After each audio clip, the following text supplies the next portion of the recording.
yetu na atufikishe kwenye uzima wa milele.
Baba Mwenyezi, ulituthibitisha kwa fumbo la msalaba na kututia muhuri kwa fumbo la kufuka kwake mwanao.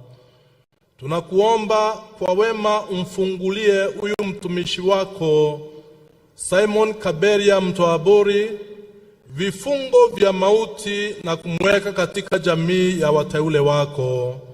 Tunaomba hayo kwa njia ya Bwana wetu Yesu Kristo mwanao, anayeishi na kutawala nawe katika umoja wa Roho Mtakatifu, Mungu daima na milele.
Wakati wa masomo naomba tukae tafadhali.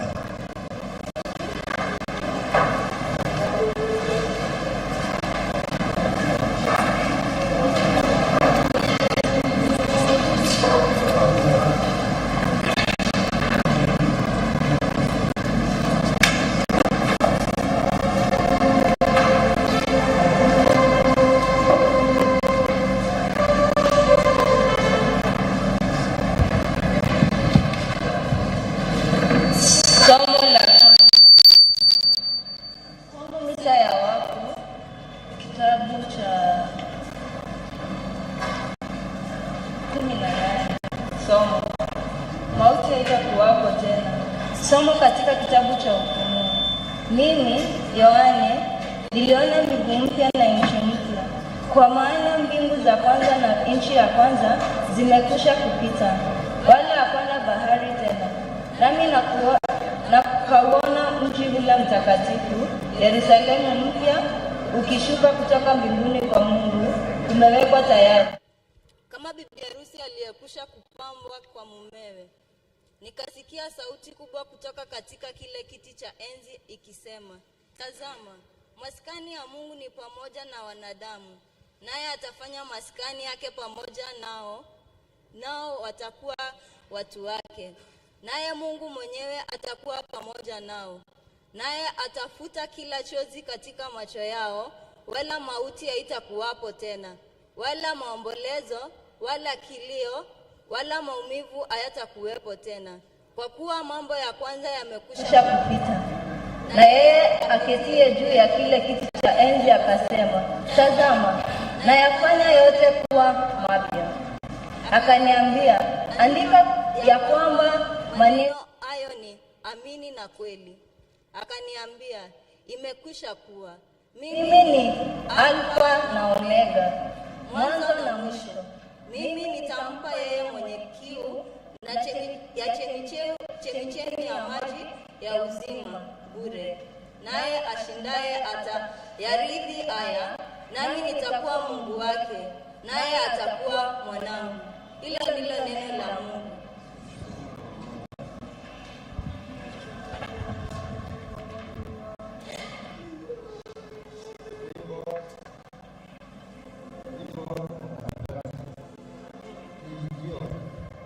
Nalifurahi waliponiambia na twende nyumbani kwa Bwana.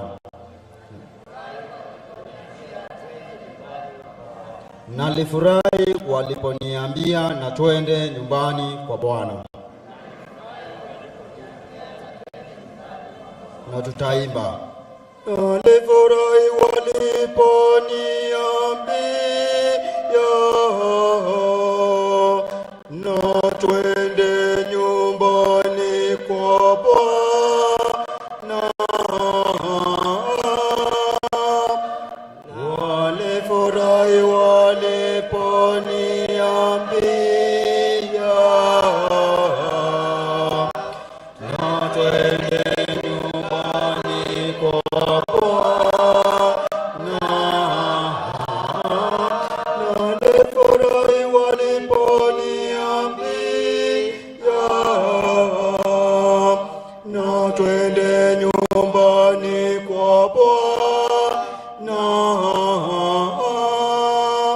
Nalifurahi waliponiambia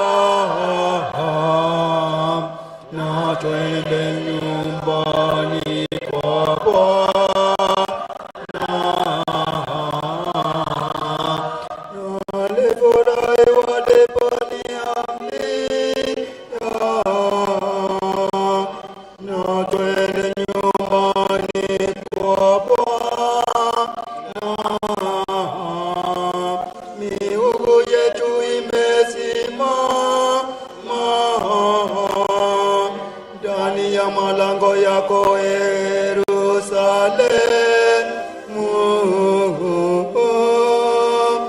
Nalifurahi waliponiambia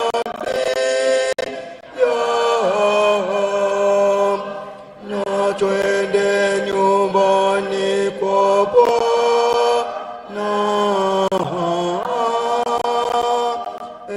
Yerusalemu uliyejengwa kama mji ulioshikamana,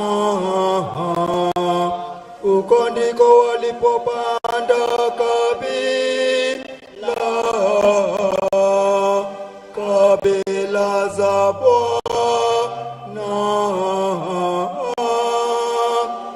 Nalifurahi waliponiambia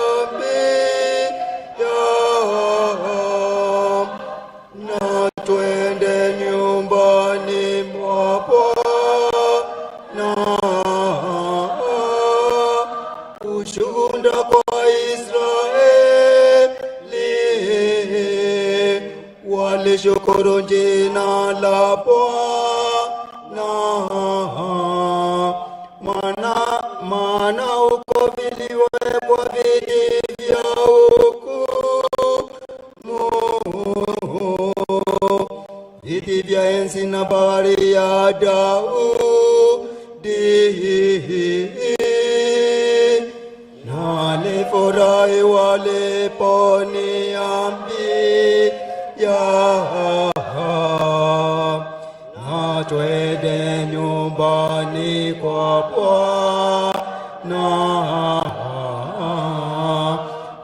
Itakieni Yerusalemu amani, na wafanikiwa wa kupenda amani, na ikae ndani ya kuta zako, na kufanikiwa ndani ya manyumba yako. Na nilifurahi waliponiambia,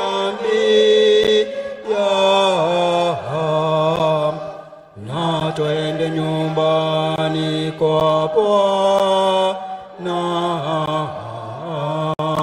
kwa ajili yangu na rafiki zangu. Niseme sasa, amani ikae nawe, kwa ajili ya nyumba ya Bwana Mungu wetu, na ikutafutie mema. Na nilifurahi waliponiambia,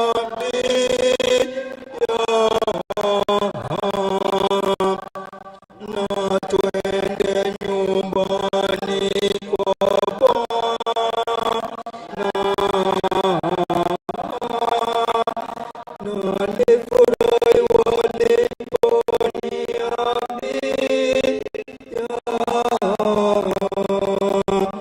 na twende nyumbani kwa Bwana. Nilifurahi waliponiambia,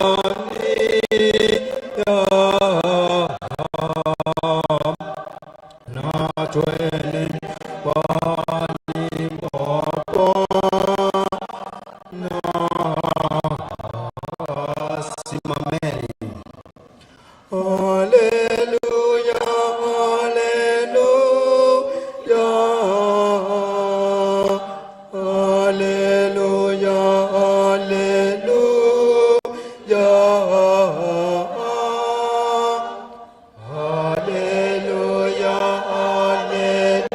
haleluya, haleluya, haleluya.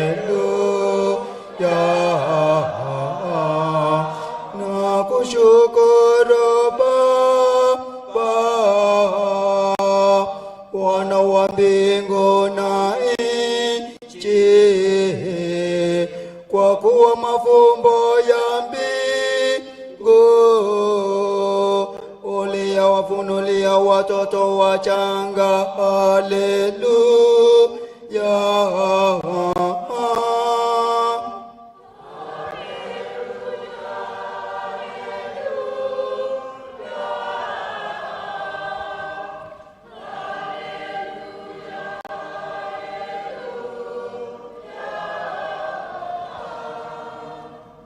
Bwana awe nanyi. Somo katika Injili iliyoandikwa na Mathayo.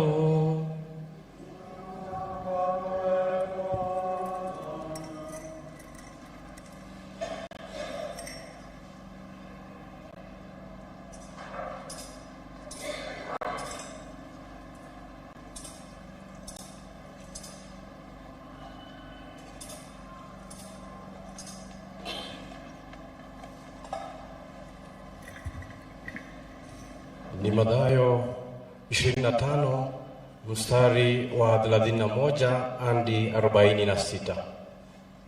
Yesu aliwaambia wanafunzi wake, hapo atakapokuja Mwana wa Adamu katika utukufu wake, na malaika watakatifu wote wa pamoja naye, ndipo atakapoketi katika kiti cha utukufu wake, na mataifa yote watakusanyika mbele zake, naye atabagua kama vile mchungaji abaguavyo kondoo na mbuzi. Atawaweka kondoo mkono wake wa kuume na mbuzi mkono wake wa kushoto. Kisha mfalme atawaambia wale walioko mkono wake wa kuume, Njoni mliobarikiwa na Baba yangu, uridhini ufalme mliowekewa tayari tangu kuumbwa ulimwengu. Kwa maana nalikuwa na njaa, mkanipa chakula, Nalikuwa na kiu, mkaninywesha. Nalikuwa mgeni, mkanikaribisha. Nalikuwa uchi, mkanivika. Nalikuwa mgonjwa, mkaja kunitazama. Nalikuwa kifungoni, mkanijia.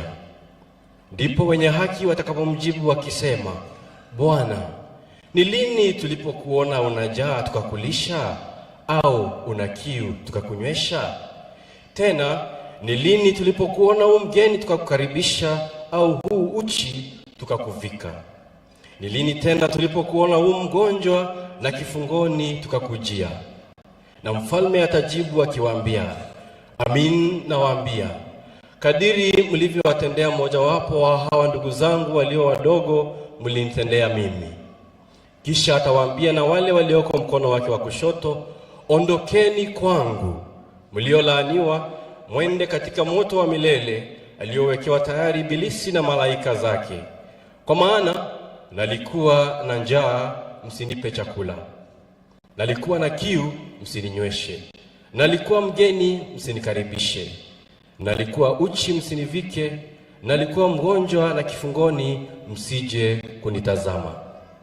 Ndipo hao pia watajibu wakisema, Bwana, ni lini tulipokuona wewe una njaa, au una kiu, au huu mgeni, au huu uchi, au mgonjwa, au kifungoni, tusikuhudumie? Naye atawajibu akisema, amin nawaambia, kadiri msivyomtendea mmojawapo wa hao walio wadogo, hamkunitendea mimi. Na hao watakwenda zao kuingia katika adhabu ya milele, bali wenye haki watakwenda katika uzima wa milele. Injili ya Bwana.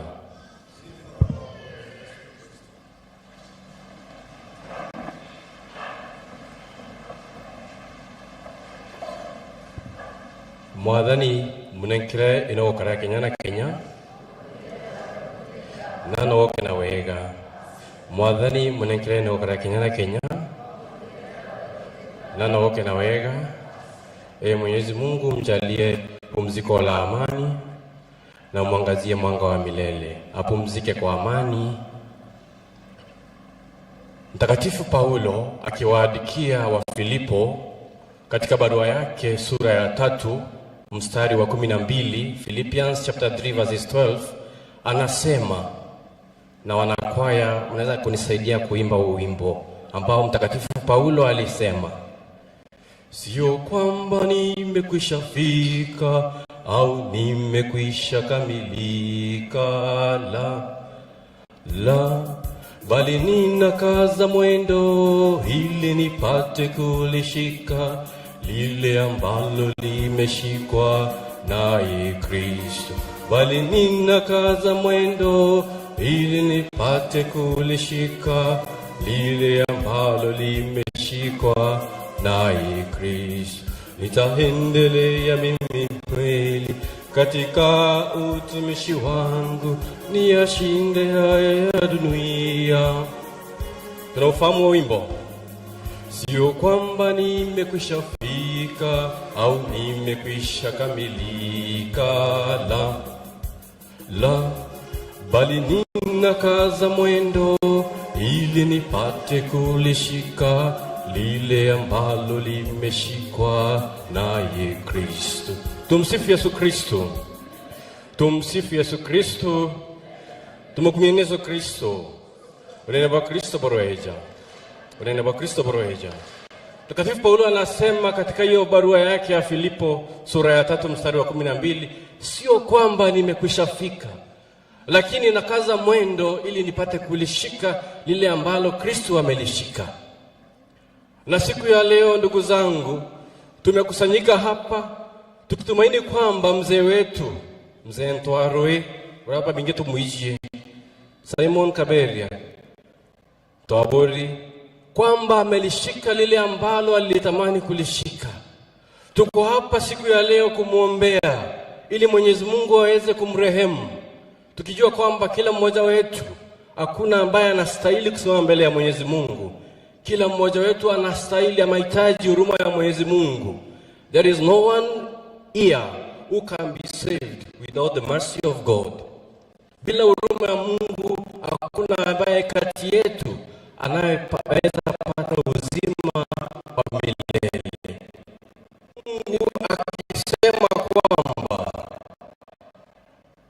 hatakuwapo wala nitayafuta kila chozi katika macho yao, wala maumivu hayatakuwepo tena, wala kilio. Tunajua familia ya mzee Ntoarwe yote, ndugu na marafiki, tuko katika maombolezo. Tunalia kwa sababu kila mmoja wetu ambaye alimfahamu na kumpenda anaishi kwamba amepungukiwa na kitu. Mwenyezi Mungu katika somo la kwanza katika kitabu cha Ufunuo anatuambia kwamba nitayafuta machozi yenu. Nkangora meduri yenu bwinde. Iyo mwadhani otwera kiu kurako guwererwa, nitayafuta machozi yenu kila mmoja wetu. Na ninaomba hapa siku ya leo Mwenyezi Mungu aweze kuyafuta machozi hasa ya familia ya mzee Toarwe. Tumsifu Yesu Kristo. Hilo ndilo ombi letu la leo, kwa sababu sio jambo rahisi. Ndiposa hata Yesu mwenyewe wakati alienda kutembelea Martha na Maria, tukisoma Injili ya Yohane sura ya 11 mstari wa 35, John 11:35, tunasikia kwamba Yesu alilia. Kwa nini? Alilia kwa sababu alikuwa amempoteza yule ambaye alikuwa anampenda. Na alipolia watu walisema, angalieni alivyompenda. Na machozi ambayo atamweka siku ya leo ama ambayo amemwagika ni machozi ya upendo. Lakini Kristo anatuambia kwamba nimeshinda kifo msalabani. Alipokufa msalabani, wale ambao walimsulubisha walidhani kwamba wameshinda. Lakini baada ya siku 3, tumsifu Yesu Kristo, baada ya siku 3 alifufuka. Baada ya siku 3 alifufuka. Na hiyo ndiyo matumaini yetu, kwamba Mwenyezi Mungu Kristo ambaye mzee wetu, ambaye familia yetu inamwamini, atamfufua mzee wetu na kumweka mahali pema peponi. Katika Injili ningependa tufanye tafakari fupi. Na tunaambiwa kwamba siku ya mwisho itakuwepo hivi, kwamba Kristo ataweza kuwaweka watu upande wake wa kulia na upande wake wa kushoto. Niwape hadithi fupi kabla niingie katika hili somo. Kulikuwa na mzee mmoja, ni mzee alikuwa Mkristo sana. Huyu mzee alikuwa anaomba sana, na ombi lake kubwa ni kwamba Kristo aweze kumtembelea, aweze kutembelea familia yake. Alikuwa anamwambia Kristo, tafadhali acha nifanye sherehe siku moja unitembelee. Na Kristo akamwambia, nitakutembelea siku ya Jumapili. Mzee akakuwa ameandaa sherehe kubwa sana nyumbani. Akawaalika wageni waheshimiwa pale nyumbani siku hiyo ya Jumapili. Na ilipofika wakati wa chakula saa 7, akakuwa anaangalia saa yake, mbona Yesu afiki nyumbani? Na aliniahidi, najua kwamba Yesu hawezi kunidanganya, lakini kwa nini hajafika hadi saa hii? Na wageni walikuwa wanaingia mmoja baada ya mwingine.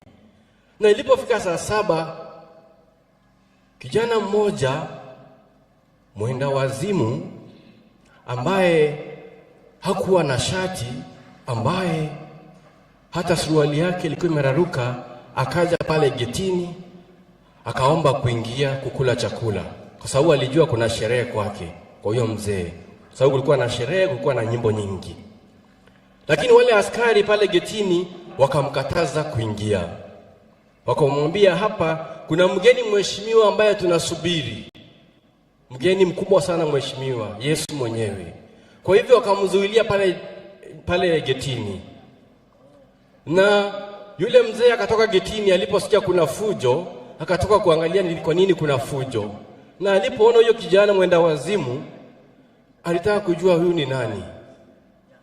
Na yule kijana akamwambia, naomba nikuje kwako nikule na wewe. Yule mzee akamwambia, hapana, mimi nasubiri Yesu. Yesu ndiye mgeni wangu wa heshima siku ya leo. Na ikafika jioni, Yesu akuja.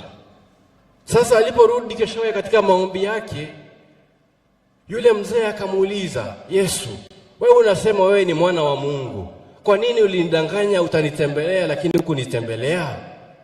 Yesu akamwambia, mimi sikukudanganya. Mimi nilikuja saa 7, nikakuja getini, nikaomba niingie, wale askari wakanikataza. Wewe mwenyewe ukaja, ukaniona, ukanikataza kuingia. Yule mzee akakumbuka, kumbe saa 7 kuna yule kijana mwenda wazimu, yule ambaye hakuwa na shati, yule ambaye suruali yake ilikuwa imeraruka mchafu, nilimfukuza. Ndipo Yesu akamwambia, mimi nilikuwa huyo kijana mwenda wazimu. Mimi nilikuwa huyo mchafu. Mimi ndio sikuwa na nguo nzuri. Mimi ndio ulinifukuza. Tumsifie Yesu Kristo. Bwana Yesu asifiwe. Wakristo, katika hili somo ambalo tumelisikia katika kitabu cha Mathayo, tumeambiwa kwamba siku ya mwisho tutakaposimama mbele ya Mwenyezi Mungu, Kristo atatuambia, nilikuwa na njaa, haukunilisha. Nilikuwa na kiu, haukuninywesha. Nilikuwa uchi, haukunivisha nguo. Nilikuwa njela, haukunitembelea. Na nilikuwa mgonjwa, haukuja kunitazama. Ndugu zangu wa Kristo, mara nyingi tunakutana na Kristo lakini tunakosa kumtambua. Kwa sababu mara nyingi tunaangalia mtazamo wa nje. Tunaangalia mavazi ya watu.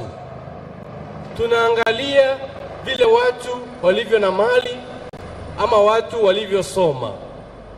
Tunasahau kwamba ile criteria ama ile formula ambayo itatumiwa siku ya mwisho ni yale ambayo ulimtendea jirani wako. Tumsifu Yesu Kristo. Hivyo basi, ndugu zangu wa Kristo, siku ya leo tumekuja kumsindikisha mzee wetu. Haya mahubiri inayohubiri siku ya leo si mhubiri mzee ambaye amelala hapa. Ibada ya misa tunaifanya na padri kwa ajili yake, lakini mahubiri sio yake. Tumukumeni Yesu Kristo.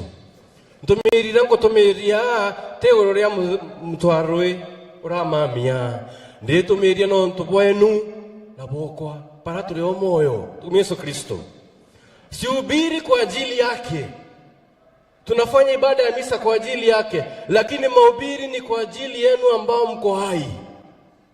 Mjue kwamba siku ya mwisho hautaulizwa kama ulikuwa Catholic, hautaulizwa kama ulikuwa wa Methodist, hautaulizwa kama ulikuwa wa Pentecost. Siku ya mwisho utaulizwa, uliona mtu akiwa na njaa ukamlisha? Uliona mtu akiwa mgonjwa ukamtembelea? Hayo ndio maswali tutaulizwa. Hautaulizwa ulisoma kiasi gani. Hautaulizwa ulikuwa na pesa kiasi gani. Sio kwamba hayo mambo ni mabaya, hapana. Lakini mwisho wa mambo, neno la Mungu linatuambia kwamba tutaulizwa jinsi tulivyowatendea wenzetu. Utemea kuwa noendete murungu uroko utekoona, lakini utiendete mutori urokoona na meto. Yuma andiko kama dureba kuwa hauwezi kumpenda Mungu ambaye umuoni, lakini hupendi jirani ambaye unamuona kwa macho. Tumsifu Yesu Kristo. Tumukumie Yesu Kristo. Kristo tureamwe. Tafadhali tujue kwamba kila mmoja wetu safari ni hii. Mwelekeo ni huu. Na hakuna ambaye, kama nilivyosema hapo mwanzo, atakaye simama mbele ya Mwenyezi Mungu ambaye hatahitaji huruma yake. Haya maandalizi ambayo tunafanya siku ya leo ni mazuri. all the preparations that we are doing in honor of our mzee, they are good. And we need to do them. But tukumbuke kwamba mzee amefanya kazi yake, amemaliza shughuli zake hapa duniani. Lakini sisi sasa bado hatujamaliza safari yetu. Unajua, katika kanisa, hasa katika kanisa Katoliki, tuna wale ambao tunasema ni watakatifu. Tunasema for example, kuna mtakatifu Paulo, kuna mtakatifu Petro, na kila mmoja wetu ambaye amebatizwa ako na mtakatifu wake. Lakini kanisa alina authority ya kusema kwamba huyu ataenda mbinguni ama huyu ataenda jehanamu. Tumsifu Yesu Kristo. Tumsifu Yesu Kristo. Kanisa itina pawe kuwa oagete kenero kana oagete samariro. In fact, we are told ni Mungu peke yake anajua imani ya mtu. Imurungu wake aishewete kiba mtu. Lakini limona limoe ituwa uwate meotonye kenero. Uwate onaye guru.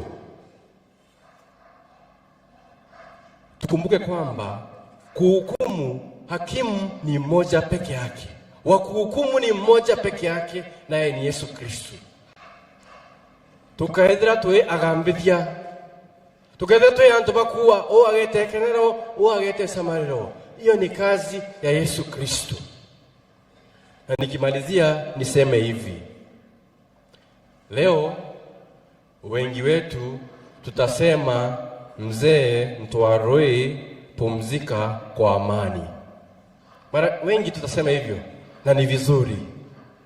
Lakini ndugu zangu wa Kristo, ankuboira na ama migambo eu pumzika kwa amani. Rest in peace. Tusisubiri mpaka tukufe ili tuambiwe pumzika kwa amani. Ugetera mwankantu kuira wakwa kenda wirwa uroka. Tukumie Yesu Kristo. Usisubiri mpaka ile siku utakufa ndio uambiwe pumzika kwa amani. Nitarudia mpaka tushike hilo neno, hilo jambo. Toroke kwa ile na yako nene tafadhali. Tusikilize nikimalizia. Ugetera mwankantu kerwa rest in peace. Rest in peace while you are alive. What do I mean? Find time to rest. Uria kanya kuruka, urio moyo. Nekendenya rawa kuarera watotia tokwira rest in peace. It will be something you already experienced. Papa ingi wetu tunajishughulisha na mambo mingi sana. Shughuli nyingi sana. Kumaroki ile mwanko rotinya tuna kanya kuruka. Uruka arera urio moyo. Ugetera ntukemuthia antu bakwira atia rest in peace. Ugetera, don't wait, rest while you are alive. Kenda ndio tukenda tukiwa ambere kanyaki social media rest in peace, indeed you rest in peace. Tuendelee kuombea family mzetu arui reraba kurira antu bautuani ithe wao amutori ari mutori okwa muno okaribu muno.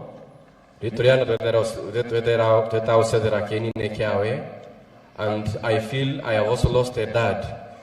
Mzee wetu na tumuombe, lakini pia tuiombe familia yake wote.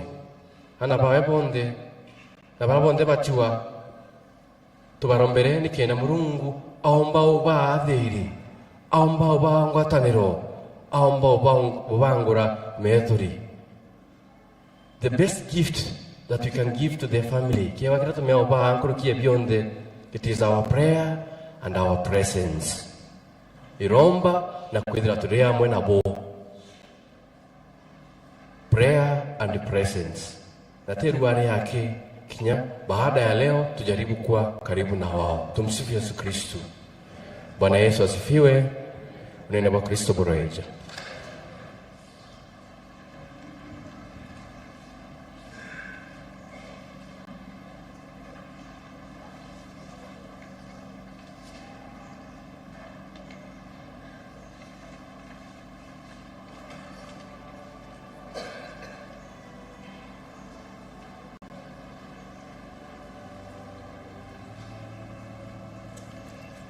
Tumsifu Yesu Kristo.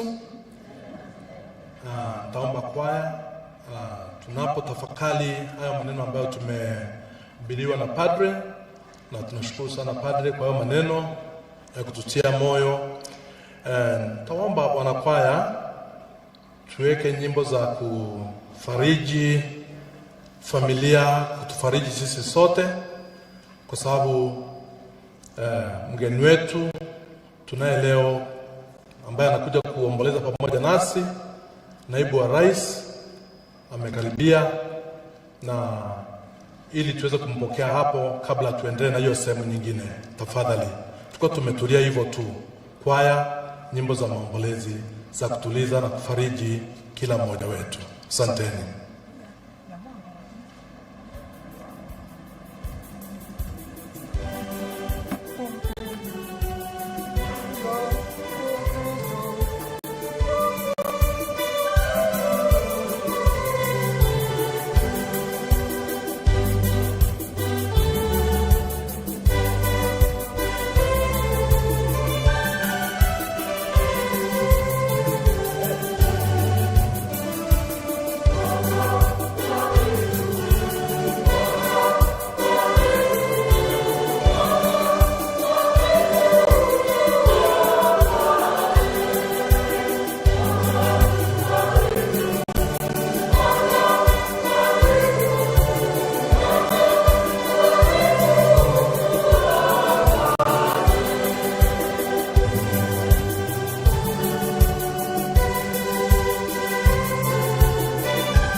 Tafadhali kwa heshima tupunguze mazungumzo, tunaendelea bado na misa. Kwa heshima tupunguze hadithi tafadhali, kwa heshima ya kanisa na heshima ya mzee wetu.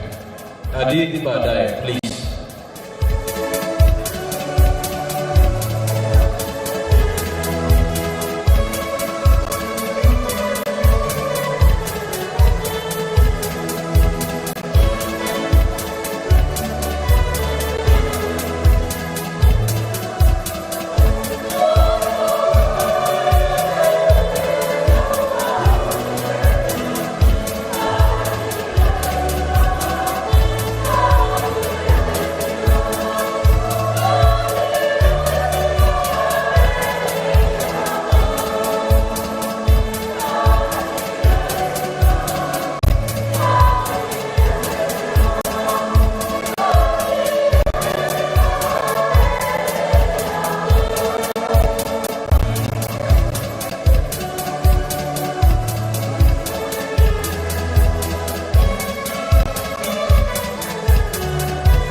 heshima anayostahili naibu wa rais na wageni wengine.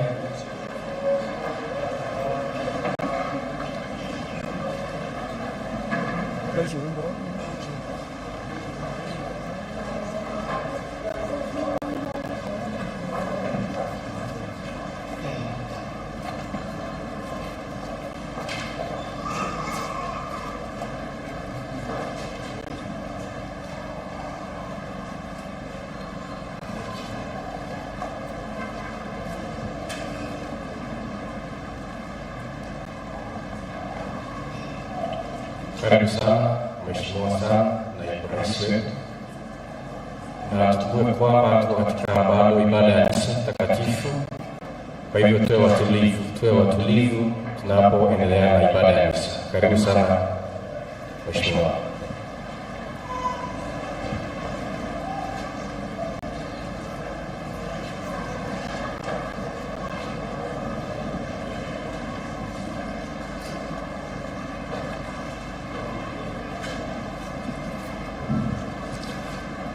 Tumkaribishe mheshimiwa naibu wa rais kwa makofi na vigelegele jameni. Naibu wa rais, kwa unyenyekevu sana tunakukaribisha katika hii kanisa yetu na katika hii ibada ya kuomboleza huyu ndugu yetu Simon KABERIA pamoja na viongozi wa serikali wote au protocols officers. Na tulikuwa tumefikia mahali pa hotuba baada ya masomo, tukamalizia, tulikuwa tunaimba nyimbo za kufariji, na kwa hivyo wakati huu ni wakati wa sadaka ya hatari. Nitaomba sote tuketi, tuendelee kwa tuongoza na nyimbo, tuwe na sadaka ya hatari. Asanteni.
Naomba tusimame.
Salini ndugu, ili sadaka yangu na yenu ninyi kubaliwe naye Mungu Baba Mwenyezi. Bwana apokee sadaka mikononi mwangu kwa sifa na utukufu wa jina lake, na pia kwa manufaa yetu sisi na manufaa ya kanisa lake lote takatifu. Bwana, tunakuomba umrehemu huyu mtumishi wako Simon Kaberia Mtwaburi, maana sisi tunao kutolea sadaka hii ya kukusifu kwa ajili yake na kwa ajili ya sadaka hii ya kutupatanisha nawe. Tunakusihi umjalie kufufukia uzima wa milele. Tunaomba hayo kwa njia ya Kristo Bwana wetu. Bwana awe nani. Inueni mioyo. Tumshukuru Bwana Mungu wetu. Kweli ni vema na haki tukushukuru daima na popote, Bwana Baba mwema, Mungu mwenyezi wa milele, kwa njia ya Kristo Bwana wetu. Sisi tumepata kwake tumaini la ufufuko. Tunasikitika kwa sababu tunajua kwamba lazima tutakufa, lakini tunatulizwa kwa kuwa alituahidi uzima wa milele. Bwana, uzima wa waamini wako uondolewi, ila unageuzwa tu.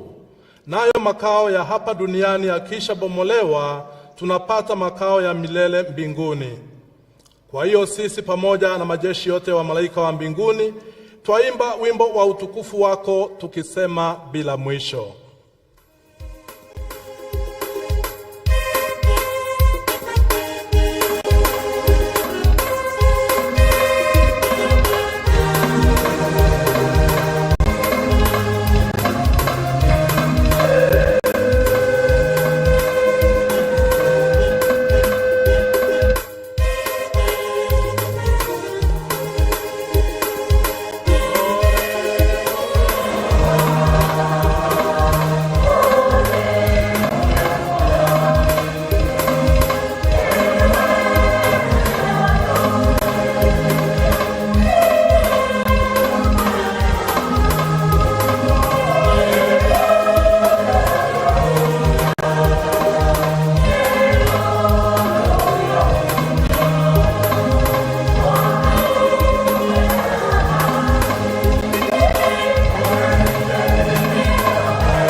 Bwana kweli mtakatifu na chemchemi ya utakatifu wote, tunakusihi uzitakaze kwa nguvu ya Roho dhabihu hizi, ili ziwe kwetu mwili na damu ya Bwana wetu Yesu Kristo.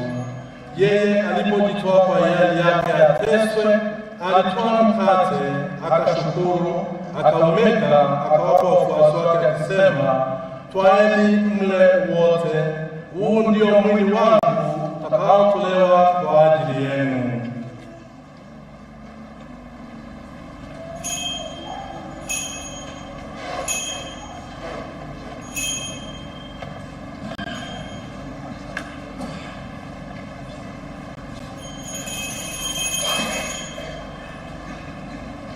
Vivyo hivyo baada ya kula, akatoa kikombe, akashukuru tena, akawapa wafuasi wake akisema, twaeni mnywe wote, hiki ni kikombe cha damu yangu, damu ya agano jipya la milele, itakayomwagika kwa ajili yenu na kwa ajili ya wengi kwa maondoleo ya dhambi. Fanyeni hivi kwa kunikumbuka mimi.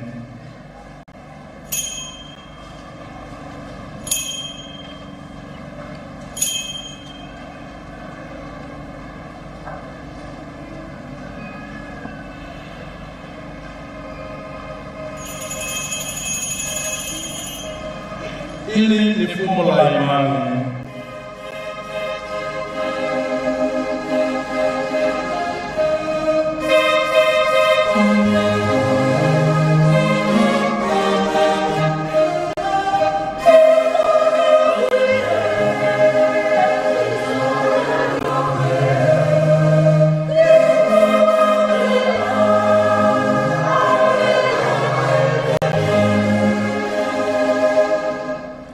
Kwa hiyo, Bwana, tunapokumbuka kufa na kufufuka kwake mwanao, tunatolea mkate wa uzima na kikombe cha wokovu. Tunashukuru kwa kuwa umetujalia tusimame mbele yako na kutumikia. Tunaomba kwa unyenyekevu Roho Mtakatifu atufanye tuwe jamaa moja, sisi tunaoshiriki mwili na damu ya Kristo.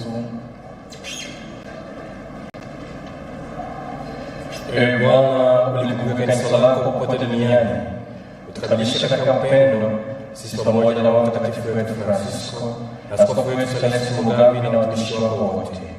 Umkumbuke mtumishi wako Simon Kaberia Twabori uliyemwita kwako kutoka dunia hii, kwa kuwa walishiriki kifo cha Kristo katika ubatizo, mjalie ushiriki pia ufufuko wake.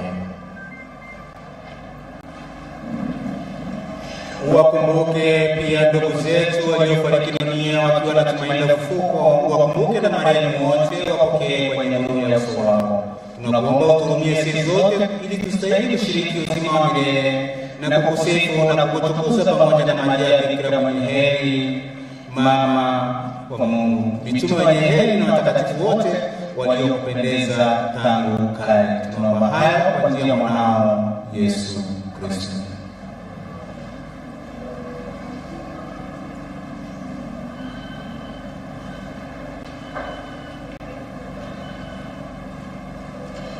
Kwa njia yake pamoja naye na ndani yake, wewe Mungu Baba Mwenyezi, katika umoja wa Roho Mtakatifu, unapata heshima na utukufu wote daima na milele.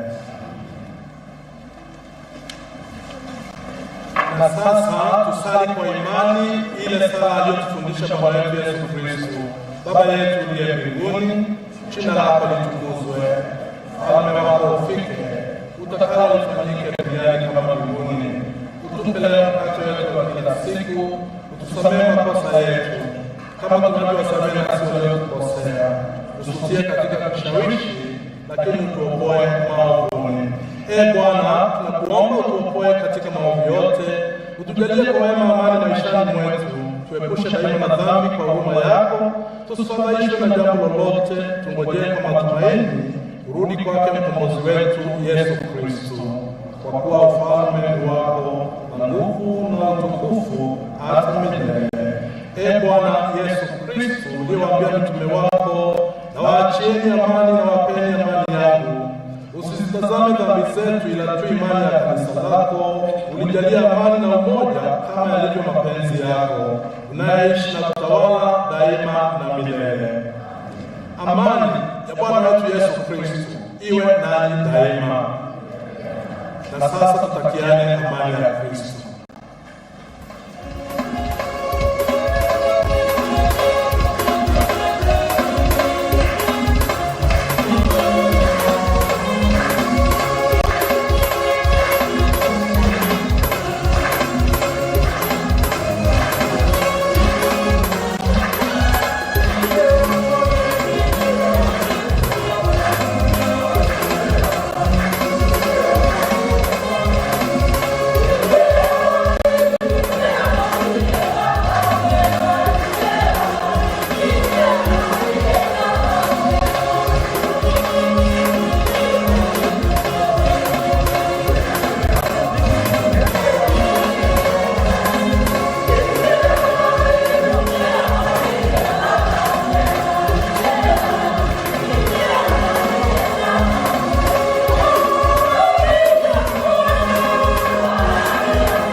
Tazameni, huyu ndiye mwana-kondoo wa Mungu aondoaye dhambi za dunia.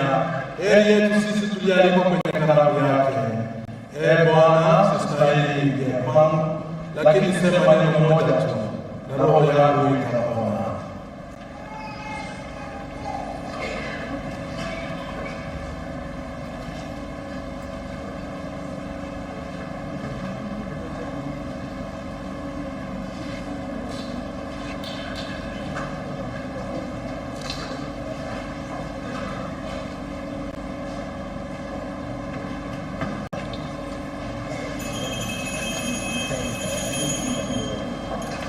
Wakristo wapenzi, ni wakati wa kupokea Ekaristi Takatifu, na wale walioko upande huu watapokezwa hapa kwa utaratibu, walioko pande hii watapokezwa pale, wale Wakristo wote walioko nyuma ya kamera watapokea pale nyuma, na wale ambao watapokea ni wale ambao waliruhusiwa na kanisa na wamejitayarisha.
Maria,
kwa sala ya mwisho. Karibu Father.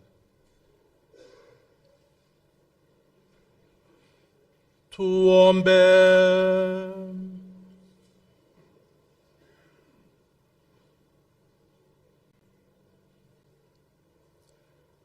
E Bwana, baada ya kulishwa sakramenti letayo uzima, tunaomba huyu ndugu yetu Simon Kaberia Mtwaburi, uliyemshirikisha agano lako, atakaswe kwa nguvu ya fumbo hili, akapate na amani ya Kristo isiyo na mwisho. Na tunaomba hayo kwa njia ya Kristo Bwana wetu. Naomba tuketi.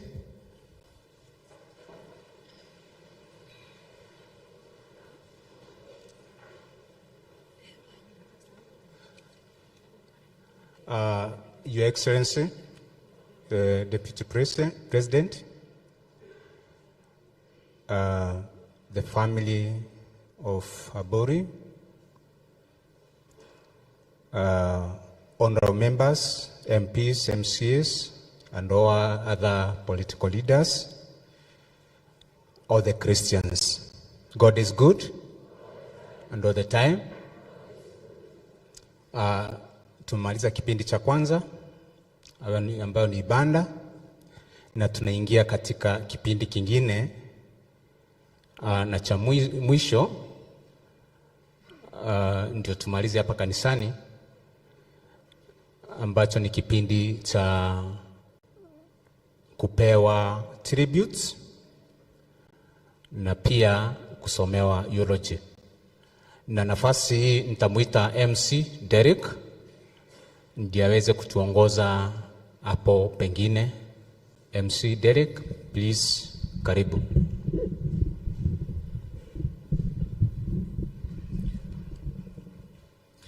Naomba tumpigie makofi kuhani Father Patrick Gitonga kwa kutuongoza kwa misa ya wafu katika njia ya utendeti. Makofi tafadhali kwa kanisa.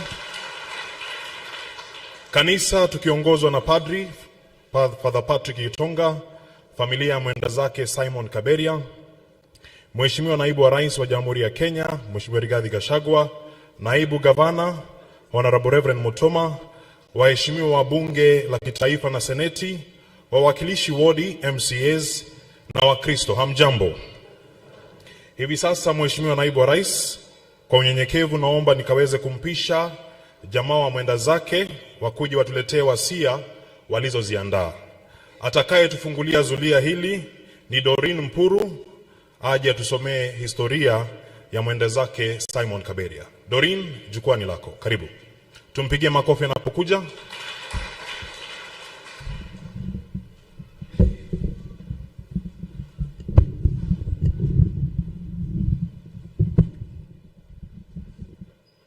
Bwana asifiwe kanisa. My name is Doreen Poro. I'm going to read for you the eulogy of our uncle. Birth and early life. The late Simon Kaberia Mtwaburi was born in the year 1943 in Andone village, Athona location, Tigania Central Sub-County, Meru County. He was the son of late Mtwaburi Naitore, who was a leader in the old Meru community, that is Dochi Tuntonyere, in the Baraza la Wazee Leadership Forum, and Seberina Siadhiroine and Grace Moare. He was a husband to Teresia Mokeve and Grace Mukami. He was son-in-law to Kanampio. He was a son-in-law to Kanampio and Seberina Siakakaire. Jonathan Jotham Toa Moare and Marion Mukiri. He was a brother to the late Catherine Mwakede Ntokeao, Benjamin Toitoro, the late Mwanjiro Ntoabori, Andrew Njero Ntoabori, Honorable Mporo Ntoabori, and Pete Gania East, Eunice Ncheke Ntoabori, and Kadogo Ntoabori. He was father-in-law to David Mugambi Ntoetaro, Maina Munene, Virginia Nyawera, and Gasheri Mudeu. He was a grandfather to Mukaria, Kendi, Mutueri, Mutethia, Kadhambi, Shadrach, Rene, Abigail, Oliver, Mochoi, Sheila, Monene, Chantel, Kaberia, Kemathi, Karambu, and Kaimenyeri.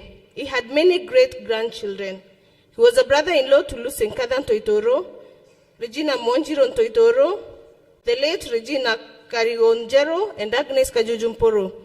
He was an uncle and friend to many. Education. The late Simon KABERIA Ntoabori joined intermediate school in 1959 and did his common exam. Marriage life.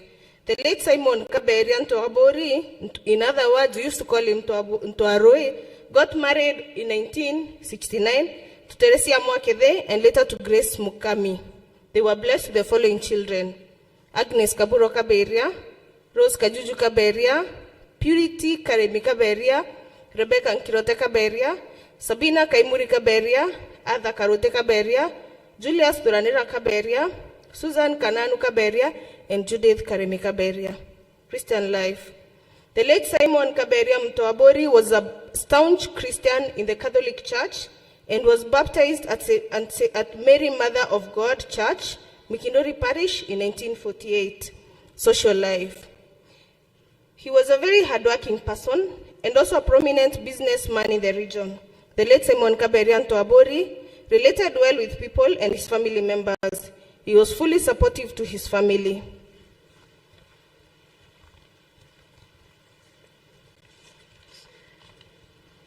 Illness and demise. The late Simon Ntoabori lived a healthy life till the year 2000 when he developed high blood pressure and diabetes. Since then, he has been in and out of various hospitals, and on 25th September 2023, he rested while being treated at Kubo Mission Hospital. Forever loved and missed, because you are the best in our hearts, you will forever remain. Thank you.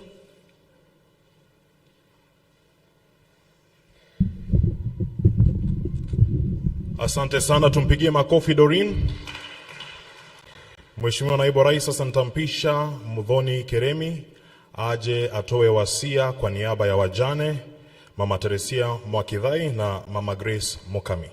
Karibu sana Muthoni. God is good.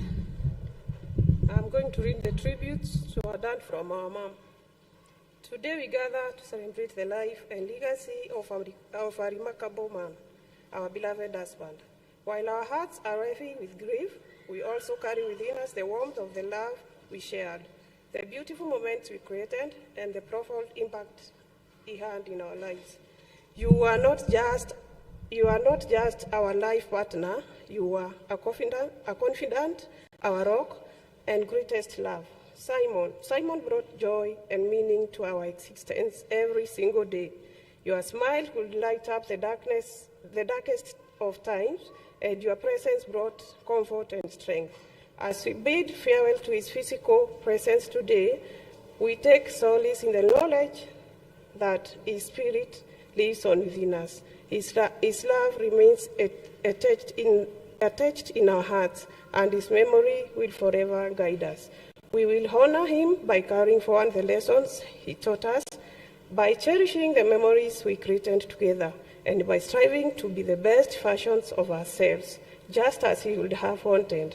Rest in eternal peace, love. You will forever be our hearts' deepest and most cherished connection. With a dueling love, rest in peace.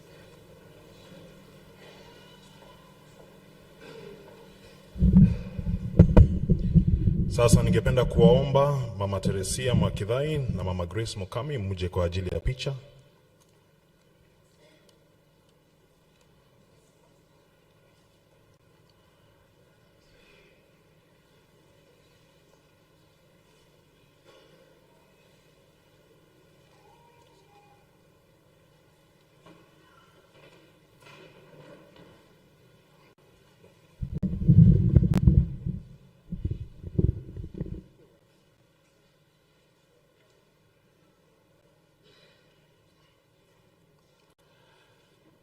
Asante sana, mnaweza keti.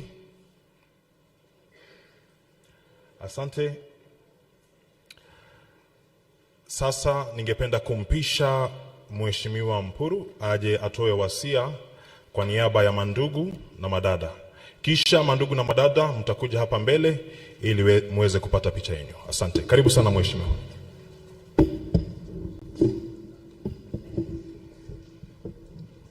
Good afternoon. First, let me take this opportunity to welcome the son of mountain, Bwana Rigathi. Karibu sana. Simon, you were more than just a brother. You were a source of love, laughter, and strength in our lives. Your untimely departure has left a void that can never be filled. Today, we gather not to mourn your passing, but to celebrate the beautiful life you lived and the indelible mark you left on our hearts. You were not just a brother, you were a friend, a confidant, a protector, and a guiding light. You were there in a moment of joy and in our times of indeed, offering unwavering support and unconditional love.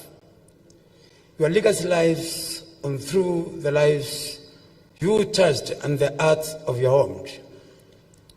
As we say our goodbye today, we find solace in knowing that you are at peace, free from pain and suffering.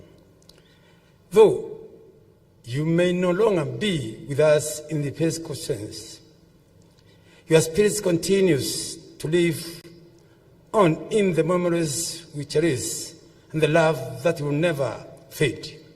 Your memory will be with our guiding star. May God rest in eternal peace. Thank you.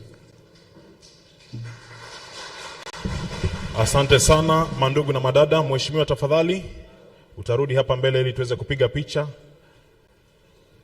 Mandugu na madada wa mwenda zake Simon, muje hapa tafadhali ili muweze kupigwa picha yenu.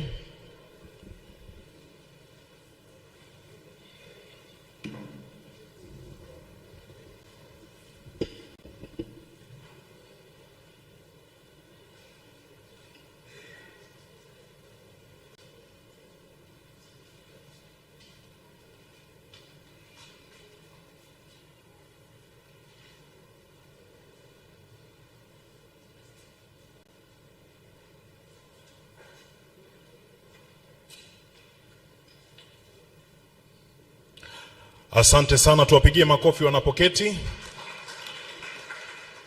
Mheshimiwa Naibu wa Rais, sasa naomba nimpishe yule atakayeleta wasia kwa niaba ya watoto, na si mwingine bali ni Arthur Karuti. Karibu sana Arthur. Tumpigie makofi anapokuja.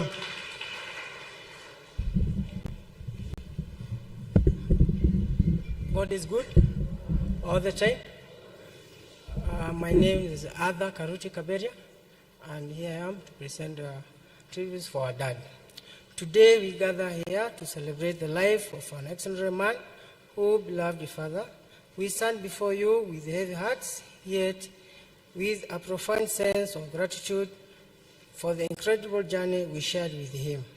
Our father was more than a patriot. He was the embodiment of love, strength, and wisdom. His presence in our lives was a source of unwavering support and boundless love.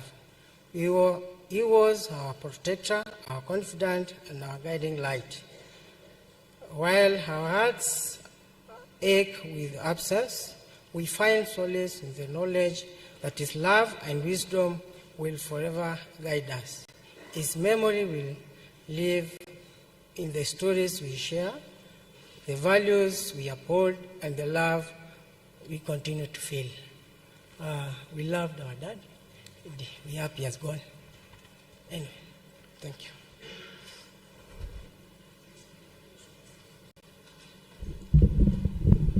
Asante sana Arthur. Nitaomba watoto waje hapa mbele ili muweze kupigwa picha yenu. Watoto, tafadhali.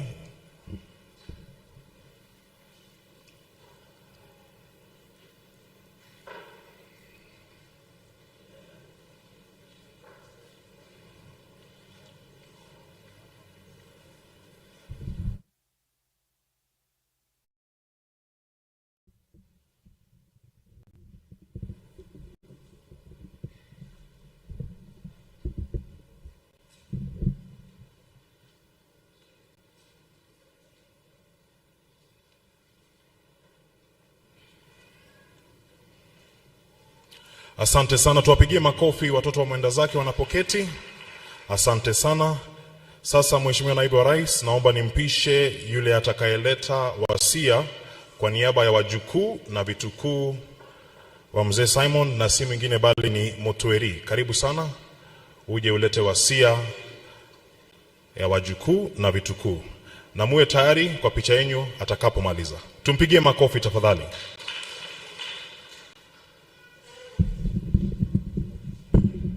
God is good.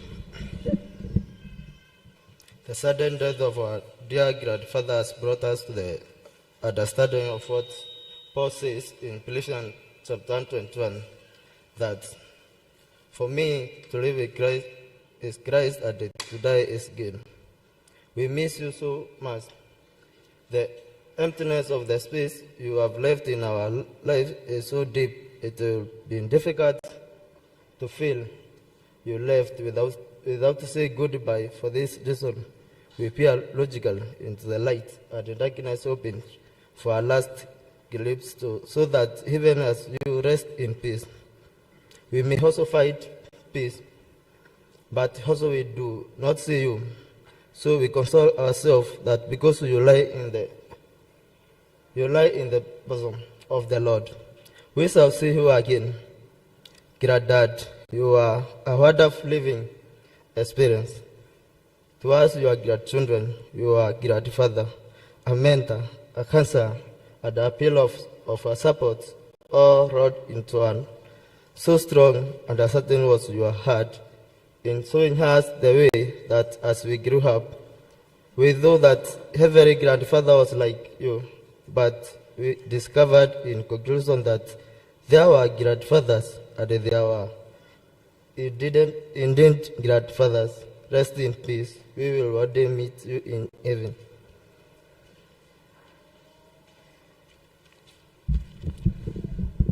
Asante sana Motweri. Wajukuu na vitukuu tafadhali muje hapa mbele kwa ajili ya picha kwa haraka. Asante.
Asante sana.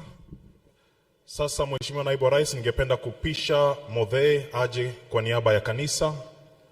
Modhe, kwa upesi tafadhali. Atakayefuata ni Naftali Mongadhia, uwe tayari. Karibu sana Modhe kwa niaba ya kanisa. Tumpigie makofi.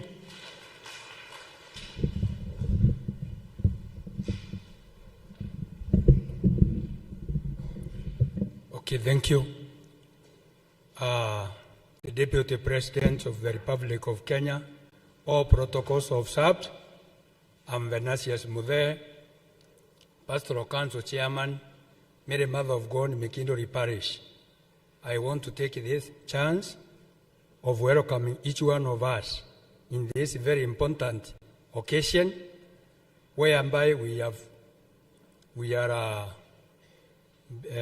saying bye to one of our Christians. He was a member of Motewa Prayer House, which is part of Mikindori Parish, and from the reliable sources, he has been a stout Catholic, a contributor towards the church in development, and we join with the family to remember our departed father and wish that Almighty God rest his soul in peace. Thank you. Asante sana Muthe kwa niaba ya kanisa. Sasa Mheshimiwa Naibu wa Rais, ningependa kumpisha Naftali Mungathia kwa niaba ya familia. Karibu sana. Tumpigie makofi. Atakayefuata ni Dennis Kaberia. Uwe tayari.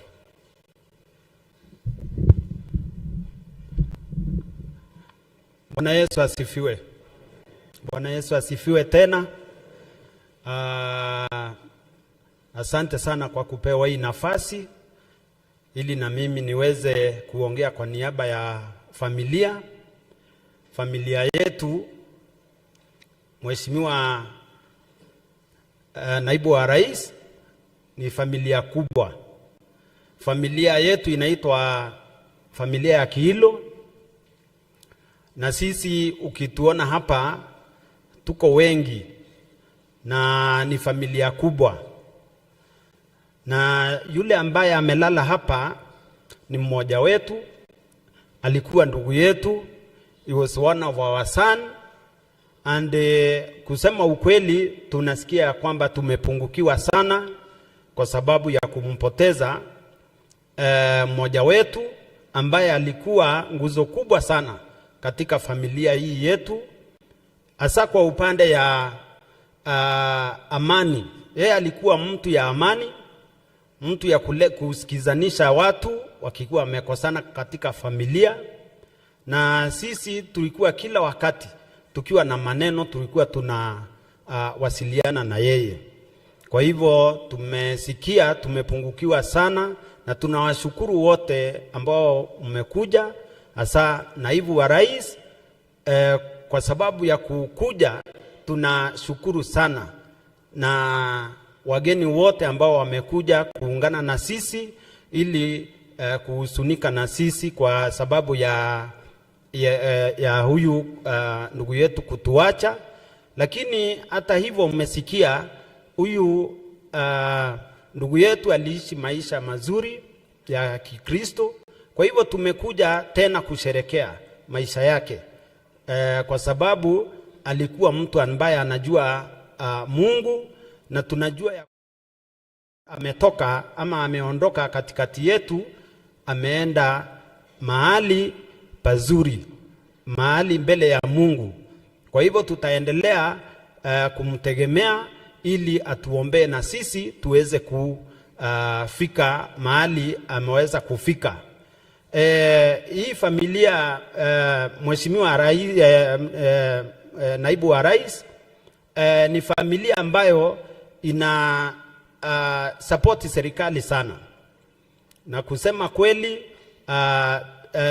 watu yetu ni watu wanapenda serikali sana, na tunakupenda sisi kama familia, tukiwa watu hata wa Mikindori, tukiwa watu ya Tigania East, tunakupenda sana pamoja na rais, na tunapenda vile mnapeleka hii serikali, na tunawaunga mkono, na tuliwaunga mkono kutoka mwanzo wakati wa uchaguzi. Your Excellency, sisi katika Tigania East tulipea rais over 35,000 votes, compared na ile tulipea yule mwingine 10,000. Kwa hivyo sisi ni watu ambao tunasapoti serikali, na tuko pamoja na ninyi na wewe pamoja. Ukiunganisha mlima ya Kenya, tuko pamoja na wewe kwa njia yoyote, ili serikali yetu na serikali ambao mnaongoza na rais wetu Ruto iweze kunawiri na kuendelea mbele. Tunajua shinda ziko kidogo wakati hii kwa sababu ya economy, lakini Waswahili wanasema baada ya dhiki ni nini? Faraja. Kwa hivyo hawa wanatupangia vizuri. Sisi hatuna wasiwasi, hata kama kuna shinda ya economy, tunajua ya kwamba maisha itakuwa mzuri siku zijazo. Kwa hivyo sisi tunafurahi sana Mheshimiwa Rais kwa kuweza kukuja kuungana na sisi kama familia kwa sababu ya kusindikisha ndugu yetu. Asante sana na Mungu aendelee kukubariki. Asante. Asante sana Bwana Naftali. Sasa ningependa kumpisha Dennis Kaberia kwa niaba ya marafiki. Dakika moja tafadhali, Bwana Dennis, tumpigie makofi anapokuja. Asante.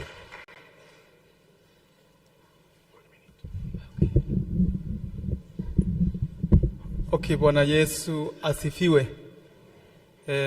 Kwa majina naitwa Kereanki Dennis.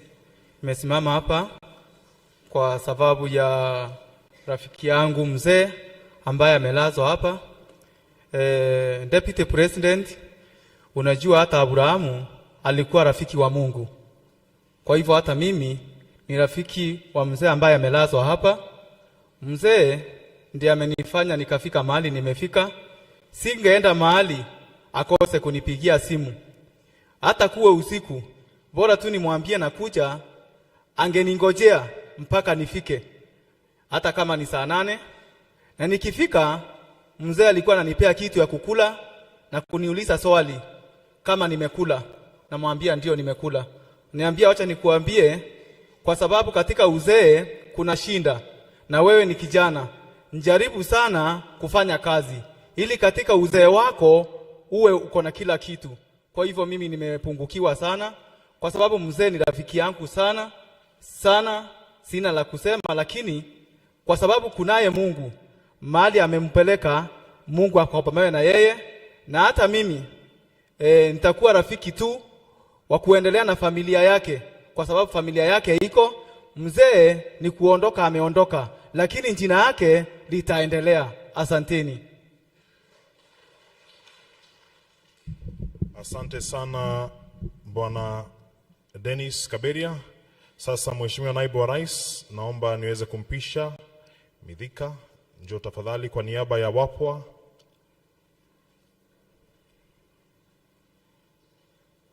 In-laws.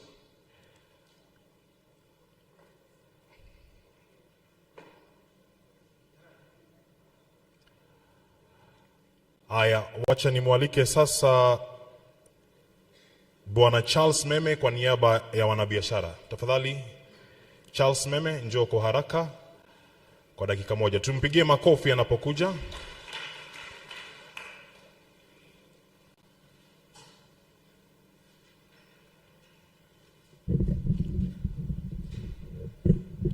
Bwana Yesu asifiwe. Kwanza kabisa wacha nitoe rambirambi zangu kwa familia ya Mr. Ntwarui, yule ambaye ametuacha. Mzee alikuwa rafiki yangu sana na tulikuwa tunafanya kazi na yeye. Na pia mkiangalia kwa theology, mnaona huyo mzee alikuwa na diabetes since from 2000. Kwa hivyo huyo mzee hakuwa anataka mtu wa hasira, na hakuwa anataka mtu ambaye anamfanya yeye awe na hasira. Bwana Yesu asifiwe. Nilimuelewa na tukakaa naye vizuri. Baadaye akapigwa na stroke, akanipigia simu akaniambia nimshikilie, na nikamshikilia mpaka dakika ya mwisho. Na nikumshikilia na njia gani? Mimi kama biashara tunaenda kufanya biashara mbali, na yeye hakuwa na nguvu ya kuendea mizigo mbali. Mimi ndiye nilikuwa supplier wake, na yeye naye ndiye alikuwa na supplier ya mashule. Aliniambia ukiniachilia ile mashule nilikuwa na supply chakula hawatapata, na hiyo onda yangu itakuwa cancelled. Nikamwambia nitasimama na wewe mpaka dakika ya mwisho, na tukaendelea na hiyo biashara mpaka mzee siku yenye Mungu alimuita. Kwa hiyo mimi nataka kusema mzee alikuwa mzuri, mzee alikuwa mwaminifu, na ni mzee ambaye alikuwa mentor wangu. Alikuwa amenishauri mambo mingi sana, yale ambaye saa hii nitakaa kwa wale wengine nikijua yale mashauri alikuwa ameniambia. Aliniambia ukitaka kuwa mwaminifu kwa biashara, kila mtu atakuamini na utapata pesa. Na ndio maana unaona sisi tukisimama hapa tukisema mzee alikuwa mzuri, na unatuona vile tuko, ni vile mzee alikuwa ametushauri kuishi na watu. Tukiangalia wale wote, watu wengi wale ambao wanaishi hapa Mikindori, kila wakati wa kupanda, tuseme this time, walikuwa wanakujia pesa kwa mzee. Wakati wanavuna wanakujia pesa kwa mzee. Na nikisema kuna wenye ambao alikuwa amesaidia, I think sijasema uongo. Kuna wale wengi ambao walikuwa na depend na yeye. Kama mtu alikuwa na mahitaji, anakimbia kwa mzee pale kwa store na anamsaidia sana. Kwa hivyo tu wacha tumuombe Mwenyezi Mungu alaze roho yake mahali pema peponi. Asanteni. Asante sana Bwana Charles. Sasa Mheshimiwa Naibu wa Rais, hivi sasa tunaingia kwa kidato cha 4 kwa ratiba yetu ya leo. Niruhusu nimpishe yule atakaye watambulisha viongozi ambao wamejiunga nasi siku ya leo, na ningependa kumwalika Mheshimiwa Mwendwa, njoo tafadhali. Mheshimiwa Mwenda, tafadhali. Tumpigie makofi anapokuja mheshimiwa.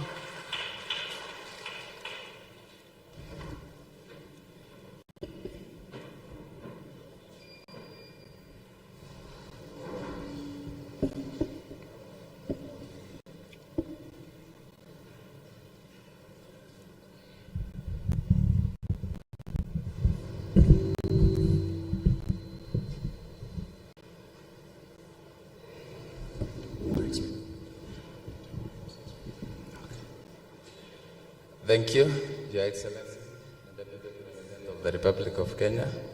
All protocols observed. Bwana Yesu asifiwe. Bwana Yesu asifiwe tena.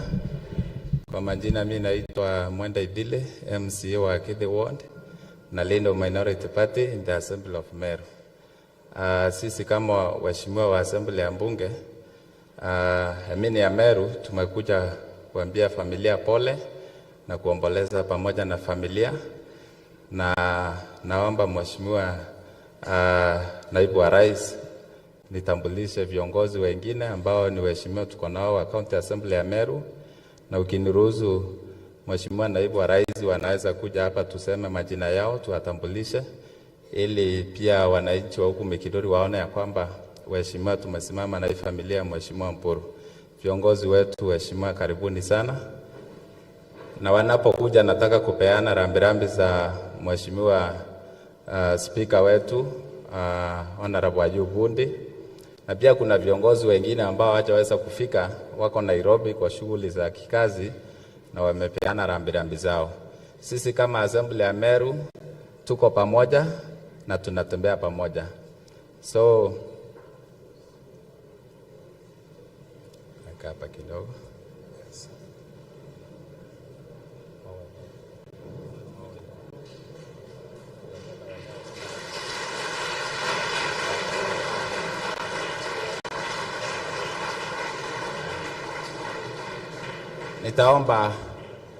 Nitaomba tuanzie hapa tukisema majina. Mheshimiwa anasema jina na ward yake, alafu anakaa chini. Asante sana minority leader. Jina yangu ni Stephen Gakule Nchebere. Mimi ni MCA wa Kigucho Ward. Hapa tuko kwa hii kanisa iko Kigucho Ward. Nimekaribisha kila mtu hapa. Asante. Bwana asifiwe. Kwa majina naitwa Caleb Mutete Kebuko, MCA Municipality Ward. Asante. Bwana asifiwe. Majina ni Douglas Motea, MCA Abodhogich Central Ward. Thank you. Bwana Yesu asifiwe. Kwa majina naitwa Burugo Frederick, Antwamboi Ward. Bwana Yesu asifiwe. Kwa majina naitwa Josephat Mugambi, Kanuni Wandi, MCA. Bwana Yesu asifiwe. naitwa Agnes Karemi Gwantai, nominated by Bas Party. Bwana Yesu asifiwe. Kwa majina naitwa Catherine Kamadi, nominated by UDA Party from Adwana Ward. Ken Naibae, Kianjai Ward, Bas Party. Bwana Yesu asifiwe. Kwa majina naitwa Frederick Mubichi Kirema, Nyaki West Ward. Majina yangu Dorosen KABERIA, nominated by UDA Party. Bwana Yesu asifiwe. Mimi naitwa Patrick Ntururu, Ntima West Ward na chama ya DP. Bwana asifiwe. Kwa majina naitwa Zipora Gaki, nominated na chama ya NOPEU Party. Thank you.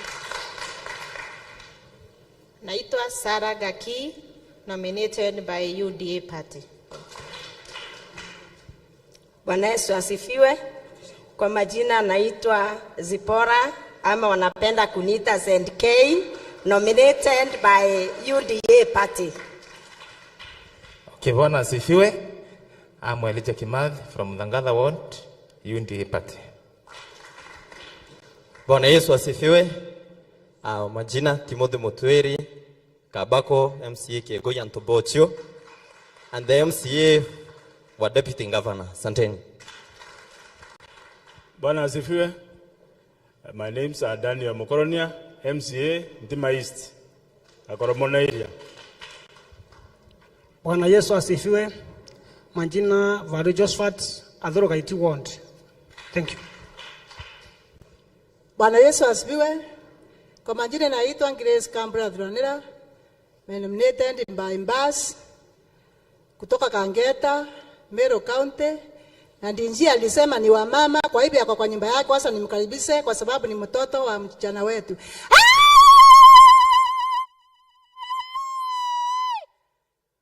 Uko kwa wasemeji wako.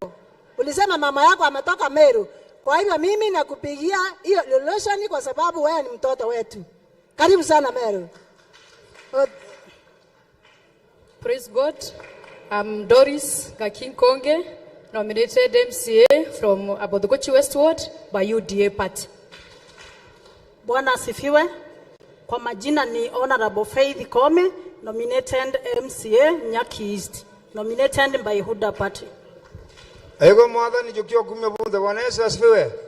Owe toa makasi MCA Nkubu. Bwana Yesu asifiwe. Naitwa Muchoi Ndamiano, MCA Goji East. Bwana Yesu asifiwe. Mimi naitwa Kirinya Mwenda, nominated na chama ya Bas ku represent vijana. Thank you very much. Bwana Yesu asifiwe. Nami naitwa Ndani County Kangwana Miriti, MCA wa Maua na chama ya Mbasi. Mungu awabariki. Bwana asifiwe. Mimi naitwa Mutembei Bioki MCA Goji West, Mbasi Party. Bwana Yesu asifiwe. Watu uniita Salome Mutua, I'm nominated MCA na chama ya Mbasi. Bwana Yesu asifiwe. Naitwa Felix Kithenji Mwirigi Ntuo, kuma Ruiru Rera Ward. Mungu awabariki. Bwana Yesu asifiwe. Majina ni Martin Kimathi Muriongi, MCA wa Timo Ward. Bwana Yesu asifiwe. Naitwa Julius Kabira Adhuru Yene Ward. Bwana Yesu asifiwe. Naitwa James Mugabi Mungathia, Karama Ward. Asante. The Deputy President of the Republic of Kenya, Mheshimiwa Rigathi Gachagua, all protocols duly observed. Majina ni Damaris Kagweria. Mimi nimekuja kuwakilisha mwakilishi wa wadi ya Mekidori, Mheshimiwa Julius Mereti, anayejulikana sana kama Mheshimiwa Kaimba. Leo alitamani sana kuwa hapa kwa sababu Mheshimiwa Mporo wa Bori ni baba yake wa kisiasa, lakini yeye yeye ni the best couple kwa harusi fulani hapo na angeweza kuacha. Tafadhali receive his apology na mbarikiwe sana. Asante. Bwana Yesu asifiwe. Kwa majina naitwa Patrick Mutuma, MCA Kisima Ward in Bore. Mimi ndio deputy majority wa chama yetu ya UDA katika Meru County Assembly. Mimi sina mengi, nitasema as Meru MCA, we are working together, tuko pamoja na kila kitu mkituona hapa jua kiko sawa. Asante. Bwana Yesu asifiwe. Mwada inomwea ama ita yonde. Mimi naitwa Morris Ntarangwe, MCA Akirangondo 1. Thank you so much. Bwana Yesu asifiweni. Salimieni hapo. Umbita wa muredi Titus Muteria kana kaba mure MCA wa Egembe East Ward. Mungu awabariki sana. Asante. Asante. Bwana Yesu asifiwe. Your Excellency, mimi naitwa Jim Muchui, MCA wa ward ya Adhwana na majority kwa County Assembly ya Meru. Na kama vile umeona huyu ambaye tunazidikisha leo ameandikwa hapo, ametoka Androne Adhwana. Mimi pia nimetoka Androne Adhwana ambaye iko huko chini huko kwani. Tulitoka huko tukaenda kuchunga ng'ombe huko na Mheshimiwa Mporo ni relatives. Mheshimiwa Naibu wa Rais, nataka tu niseme kidogo kama kiongozi katika County Assembly ya Meru. Sisi umeona vile Meru County inaendelea na sisi tumekaa pamoja kama MCs na tunataka tukushukuru sana. Kwa sababu wakati shinda ilitokea wewe ulituita pale Nyeri na ukatupanga na ukajaribu kushona hii kitu sana. Kwa hivyo na sisi tukakuja tukakubaliana na wewe na tumejaribu sana kushona, lakini kwa sababu wewe ni truthful man na sisi pia umetufunza kuwa truthful, tunataka tukwambie ukweli. Siku ya leo tumeshona lakini haishoneki. Haishoneki kabisa. Tukishona inararuka. Kwa hivyo tumeamua kutafuta permanent solution kama County Assembly ya Meru na hiyo ndio tunaenda na kwa Meru wanatusupport. Kwa hiyo Mungu awabariki sana. Thank you, Mheshimiwa Jim. Mheshimiwa Naibu wa Rais, nasikia kuna MCs ambao wametoka katika counties zingine. Kama tuko na waheshimiwa kutoka counties zingine, tafadhali naomba wakuje tuwatambulishe pia. Karibuni sana, wapigie makofi wanapokuja.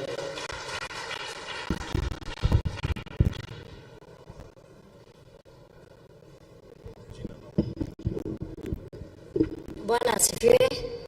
Naitwa Emma Wangoi. Mimi nimetoka kaunti ya Nyeri. Nimeteuliwa na chama ya UDA kuwakilisha kina mama na vijana. Na ni mimi tu msichana mwenye linominatiwa na Deputy President. God is good and all the time. Mimi kwa majina naitwa Engineer Cyrus Derito Kibiro. Mimi ni MCA wa Mukurweini Central Ward kule Nyeri, mahali Deputy President ametoka, na siku ya leo tumekuja kumsindikiza ndio tulete na birabi zetu hapa. Asante sana. Bwana asifiwe. Majina naitwa Kamau Taiti kutoka Nyeri, ward inaitwa Kamakwa Mukaro Ward. Tumekuja kumleta Riji na tunasema asanti kwa sababu unatuunganisha pamoja. Nilisikia analeta wale prodigal sons na kuna prodigal son anataka kuleta anaitwa Uhuru Kenyatta. Wako karibu wote, hatutasikia wivu, washijiwe ng'ombe. Hatuna shida. Mungu awabariki. Bwana Yesu asifiwe. Salimieni hewani. Kwa majina naitwa Mheshimiwa Eunice Karema Kaberia from Egembe Central.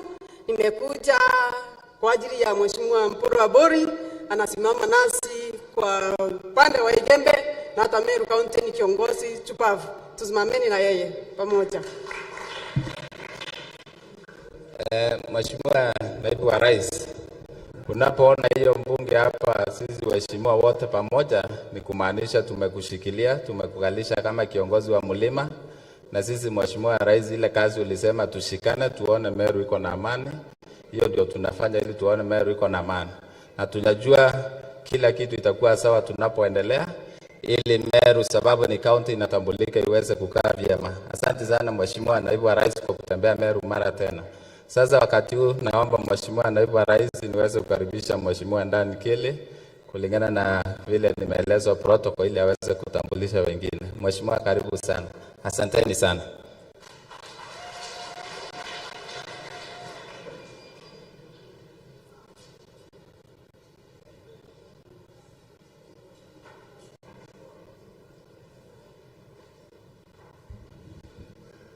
Your Excellency, the Deputy President of the Republic of Kenya, and the unparalleled Linda of Mulima, Father in charge, Familia and Tuabori, all guests, including the MPs and the senators, our MCAs, na kanisa yote kwa jumla. Bwana Yesu asifiwe. Bwana Yesu asifiwe.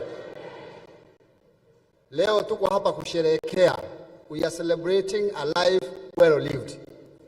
Kwa hivyo brothers na familia wametuambia tumekuja kusherehekea, na sisi wote tumekuja kusherehekea. Nimeomba nifike hapa nikaribishe wenzangu wabunge wa jimbo hili letu. Kwa hivyo naomba tutangulie na hapa mbele. Mheshimiwa Taitumu ndio umetangulia hapo mbele, ndio usalimie.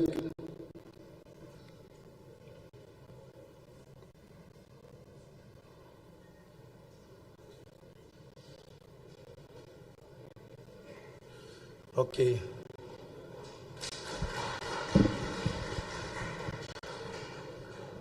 Mheshimiwa Naibu wa Rais wa Jamhuri ya Kenya, Waziri wa Kilimo Mheshimiwa Mithika Linturi, familia pana ya mzee Tuaburi ikiongozwa na Mheshimiwa Mpuru Aburi, wajumbe walioko, viongozi wa tabaka mbalimbali na wananchi wenzangu, amjambo. Bwana Yesu asifiwe. Yangu ni machache sana. Kwanza nataka kuleta rambirambi zangu kwa familia ya mzee Kaberia, familia pana ya mzee Tuaburi ikiongozwa na kiongozi wetu Bwana Mpuru Aburi, watu wa Mikindori, watu wa kanisa hili na watu wote wa jimbo la Meru kwa kumpoteza huyu kiongozi. Sikuwa namfahamu hapa awali, lakini kupitia historia yake nimeona kuwa alikuwa mchapakazi. Mheshimiwa aliyetuacha, Mheshimiwa Kibaki, alikuwa anatuambia tufanye kazi. Wimbo wake ulikuwa ni tufanye kazi. Kwa hivyo kazi ni muhimu. Na siku ya leo, Mheshimiwa Naibu wa Rais, nataka kusema sisi watu wa Meru tuko na shukrani ambaye ina kifani. Juzi ulikuwa hapa Meru upande wa Lare, leo uko na sisi hapa katika hii hali ya kuomboleza. Hii ni ishara kuwa akufaaye kwa dhiki ni rafiki. Na wazungu wanasema scratch my back, scratch what? Yours. Kama vile Geli amesema, he is the undisputed leader of the region and the deputy president of the Republic of Kenya. Sisi tunakupenda, tunakuenzi, tuko nyuma yako na tutakuwa hapo ngangari kulingana na mwelekeo wako. Sitaki kusema zaidi, lakini nataka kusema hivi, antu wetu yoro kure ondonere bishop mwaki aria mantu ameru takwenda kuatiri kinyagide tutega aria mantu ameingi. Sisi tunaheshimu kanisa, sisi tunaheshimu bishops, reverend and pastors, lakini unajua unaweza patwa na ile mori ile ilikuwa na ule mtu alikuwa anarandaranda mpaka akasema anataka kiti ya rais.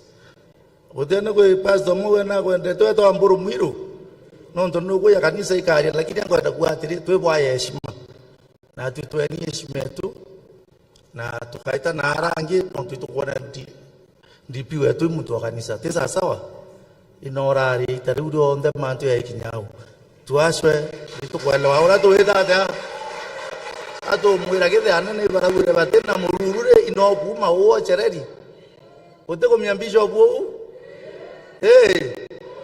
Asanteni sana. Asante sana Bwana Julius. Karibu sana waziri wetu wa kilimo Bwana Mithika Linturi Franklin. Unajua Gachagua Mount Kenya akiongea kila mtu ananyamaza. Hapa Meru Mithika akisema ambautani tunapiga ambautani. Ndio kiongozi wetu hapa na hakuna pingamizi. That is the way things are. Karibu Bwana Mweti, briefly please. Nasikia kiongozi wetu anafika pahali, tuharakishe kidogo tafadhali.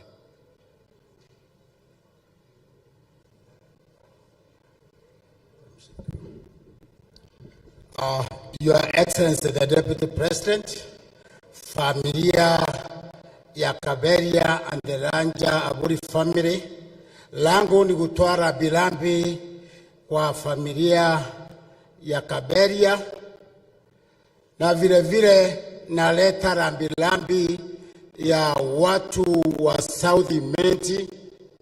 Wameniambia wajui Kaberia lakini wanajua Mpuru kwa miaka mingi.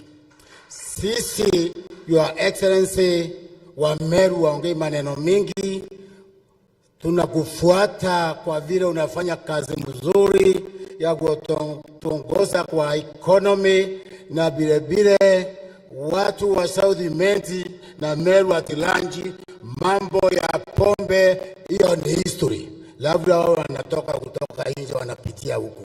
Kwa hivyo tunafuatana na vile umesema, na hapa Meru siasa tumeiweka vizuri, tumejipanga kwa sababu sisi ni watu wa economy, na tunajua Meru inaelekea pale pazuri. It's a matter of time that we shall celebrate in Meru. Asanteni. Asante sana Bwana Mweti. Vile vile natambua uwepo wa Deputy Governor wetu Mutuma Idhingia. Si mnamjua? Karibu Bwana Madam Mudhoni, nominated MP, usalimie dakika moja tafadhali, tuharakishe kidogo.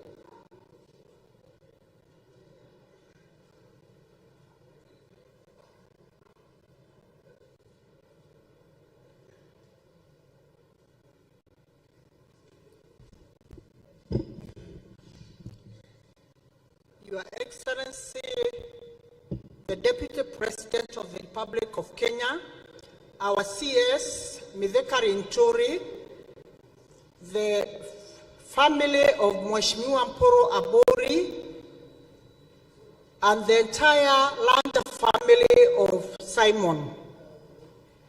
Your Excellency, we are all gathered here today to mourn this great man who is lying here before us. This is a man of substance because he has left a very rich legacy behind. He's a man of means who worked very hard to better his life and the lives of others. Your Excellency, personally, I confess I did not know him. But because we have a man in the name of Honorable Mpuru Abori, who is a man of the people, a man who is loved far and wide, that is why we have joined this family in solidarity to mourn this great Kenyan. Your Excellency, I know we don't have time, but I want to say, Your Excellency, we are 100% fully behind our leader, CS Mithika Rinchuri.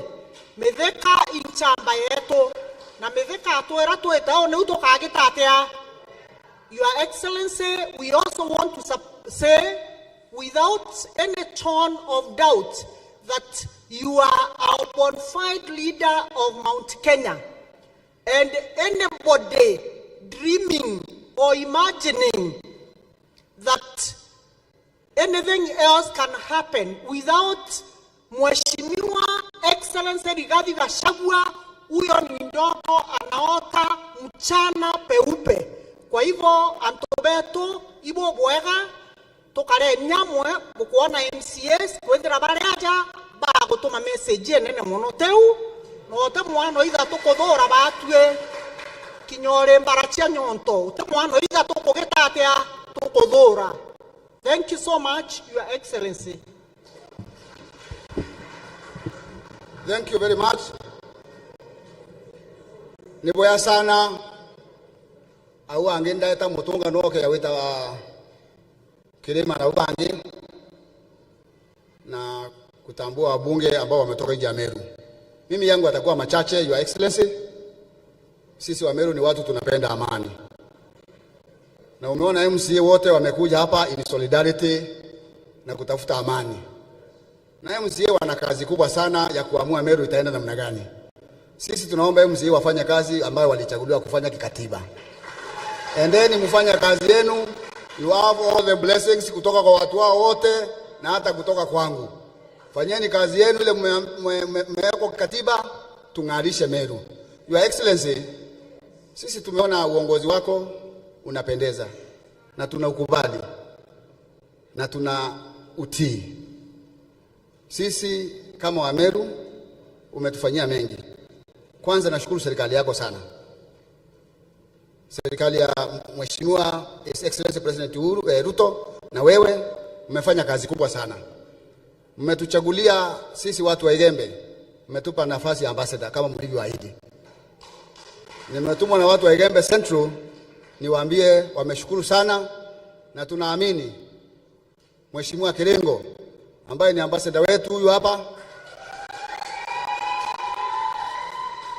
tunaamini tutashirikiana pamoja kufanyia watu wa Meru kazi.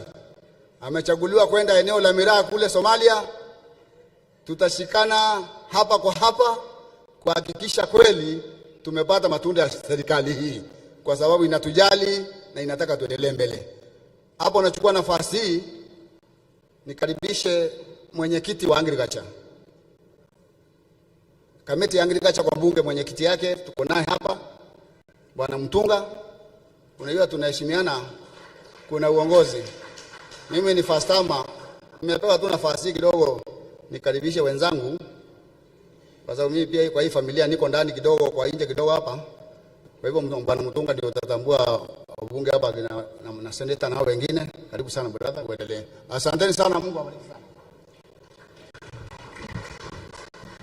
Asante sana Mheshimiwa Dan Kile, Your Excellency the Deputy President of the Republic of Kenya na kiongozi wa Mount Kenya, our beloved CS Venture, the clergy, my fellow colleagues and leaders, na waumini wote. Bwana Yesu asifiwe. Bwana asifiwe. Mheshimiwa Mporo alisimama hapa akasema leo hatukuji kuhuzunika. Akasema hapa tunakuja kusindikisha mwenzetu. Kwa hivyo hata kama kuna huzuni, hakuna mtu anafurahia kupoteza mwenzake, lakini tutii. Bila alizoambia tufurahie, tusindikishe mwenzetu aende vizuri. Your Excellency, I don't think I had met Simon. Sikuwa nimejua Simon mimi. Lakini ni kwa mujibu wa yale mambo Mheshimiwa Mporo amesema. Yeye alikuwa ndugu na rafiki. Kuna ndugu wengi lakini si marafiki. We have seen brothers fighting. Tumeona brothers wakipangia wengine mabaya. Amesema alikuwa rafiki, ndugu yake, pia alikuwa protector. Ndio nataka kusema jambo moja hapo. Kama Simon alikuwa protector wa Mporo wa Buri, then you can imagine who Simon was. Ama namna gani? Kwa sababu tunajua Mporo wa Buri anapita na ile yote iko mbele yake. Kwa hivyo tunamheshimu huyu kiongozi wetu, amelala hapa leo. Kwa hivyo niko hapa kuleta rambirambi zangu mwenyewe kama rafiki wa Mheshimiwa Mporo wa Buri, kutoka familia yangu na kutoka kwa watu wa Tigania West. Mheshimiwa Naibu wa Rais, nyuma ya hii mlima ile miti ni Tigania West. Hapa tu ni Tigania West. Kwa hivyo sisi tuko marafiki, tuko jirani, tuko jamii. Ukiangalia pale marafiki St. Massimo iko na kanisa kadhaa, iko na prayer house kadhaa pale. Kagaene Parish iko kwangu. Kwa hivyo tuko watu moja. Kwa hivyo nimeleta rambirambi za Tigania West wote. Na nafikiri hata watoto wadogo wanajua Mporo wa Buri. Kwa sababu alinichagua niwakilishe. Niko hapa kusema poleni sana familia kwa yaliyotokea. La pili, Your Excellency, niruhusu niseme jambo moja tu. Sisi tunaheshimu kanisa. Tunaheshimu bishop, tunaheshimu fathers, tunaheshimu reverend, hata evangelist, kuna hata wengine wameenda mpaka prophet, overseer, sijui mwisho ni wapi, wote tunawaheshimu. Lakini Mheshimiwa Naibu wa Rais, kiongozi wa kanisa anaposimama alafu ana command the end of state of the Republic of Kenya, anasema tunakuambia, aliki hapo ni kukosa heshima. mkutano ulikuweko juzi, alikosa heshima kabisa. Sisi tumechaguliwa na watu na hatuwezi command our head of state. We can only request. Tunamwambia Mheshimiwa Rais, ukipata nafasi tafadhali kuja ongea na sisi. Kwa hivyo mambo mengine yanaendelea, hata kama cheo inaenda mpaka karibu ifike no profit. Sijui sasa next ni nini. Tuwe na heshima, tujue sisi ni binadamu, na kama tunaelekea kwa Mungu na tunaelekeza wengine pale, tuwe na njia safi iliyofafanuliwa vizuri ya kwenda kule. La mwisho, Your Excellency, mimi nataka kuomba hao wangwana msamaha kwa sababu siku ya kuadhimisha miaka 100 na kuweka ile shrine pale juu sikuweko. Ilikuwa shughuli, ilikuwa nimetumwa na serikali mahali pengine. Mporo wa Buli alisema naituma kijana moja kutoka kwangu, akasema pole. Sasa sikuadhimisha na nyinyi, lakini tuko pamoja. Niseme jambo lingine. Juzi ulipokuwa kanisani kule Kaelo, ulituambia jambo moja,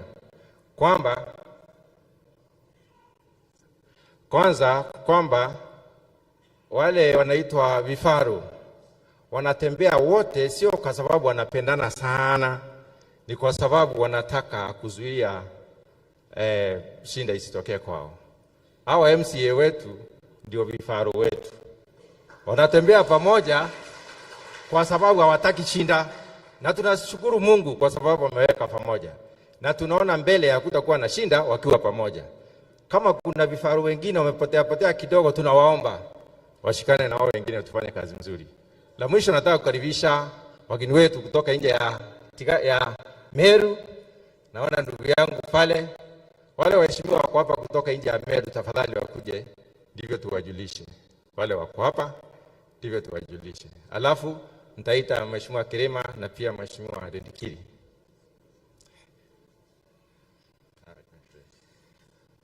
Thank you very much. Ndugu yangu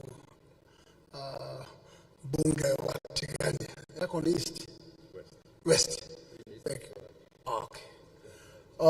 His Excellency the Deputy President of the Republic of Kenya, the clergy, the congregation, church congregation, all protocols observed. Mimi hapa si mgeni. Mimi nimetembea kwa shrine pale tukiwa na ndugu yangu hapa juzi kama miezi 3 hapo. Kwa hivyo hapa si mgeni sana. Na niseme niko hapa kutoka huko mbali Nairobi. Mimi ni mbunge wa Embakasi North kule Nairobi, na nimekuja kwa sababu ya heshima na ile ushirikiano tunayo na mbunge wa hapa wenu Bwana Mboro wa Mpuri. Yangu tu nitasema jambo moja tu, watu wa Meru. Ni kuwashukuru sana kule tumetoka na nyinyi. Tumeenda safari mingi sana pamoja na hatujawachana. Mimi nawauliza hata sasa tushikane, tusonge mbele.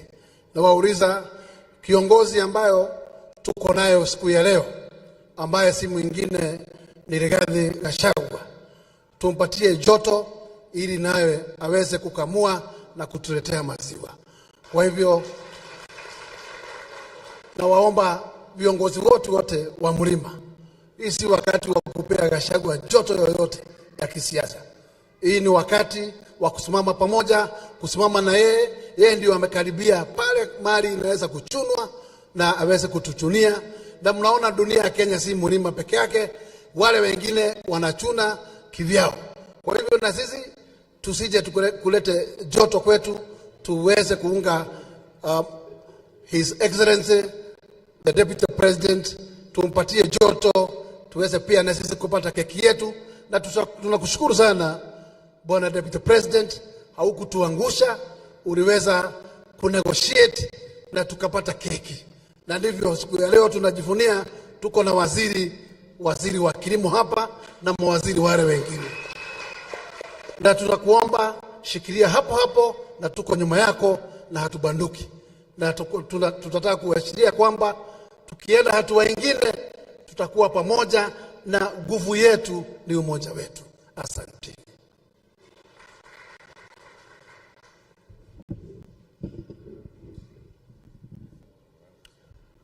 Mheshimiwa Naibu wa Rais, kanisa, familia Mpuri na wakazi wote wa Meru, Hamjambo.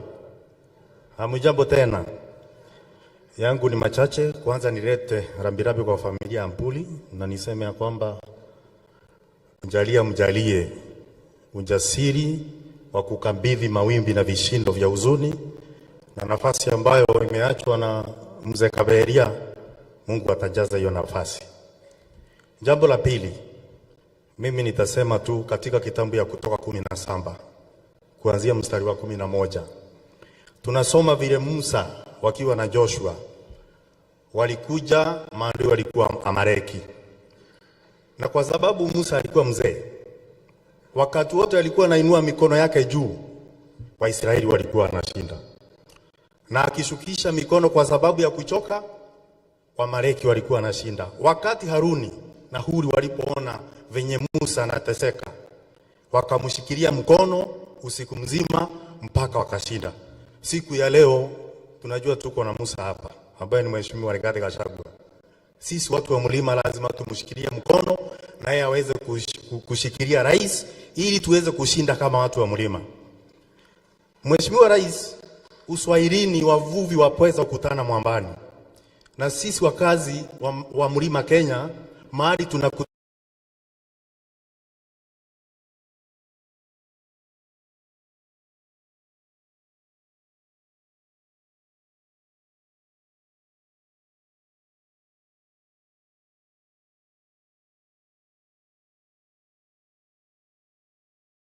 na nimeona MC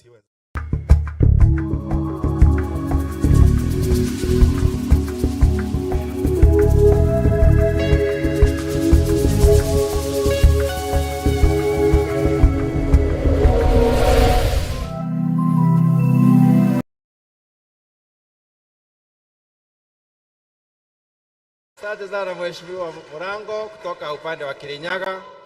Sasa namkaribisha Mheshimiwa Medhu kutoka Nyandarua County.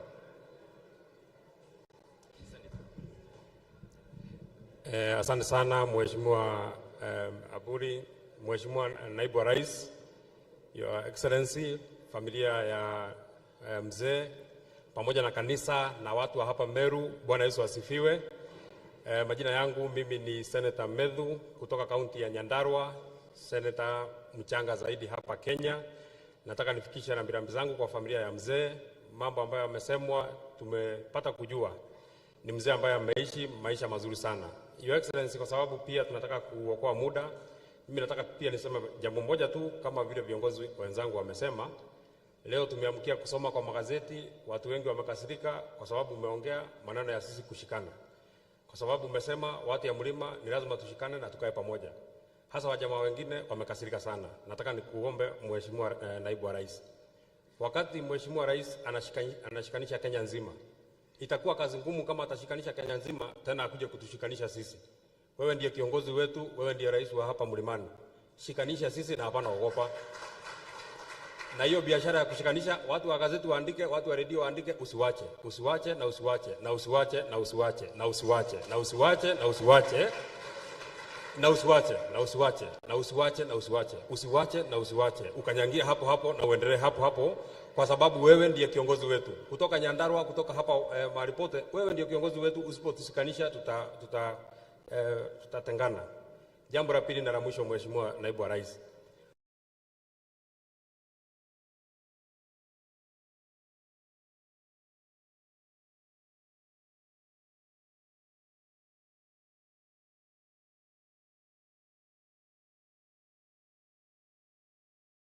tuzungumze ni sawa sawa, lakini iko shida moja tumepata na mazungumzo. Watu wanaozungumza huko Nairobi wanasema maneno Prime Minister, tukisikiza leader of opposition, tukisikiza sijui nani aongezwe tamu. Hatujasikia wakiongea maneno ya miraa, hatujasikia wakiongea maneno ya viazi, hatujasikia wakiongea maneno ya maziwa. Kwa hivyo hiyo mazungumzo yote wanaongea mambo yao. Sisi kama wananchi hatuko kwa mazungumzo yao. Wakimaliza wafunge virago waende nyumbani, watugoje 2027 tungangana huko mbele. Asanteni sana na Mungu awabariki. Asante sana Senator Murango. MCA huyo ni Senator wa Nyandarua County na Senator Medhu wa Nyandarua County. Murango ni wa Kirinyaga County.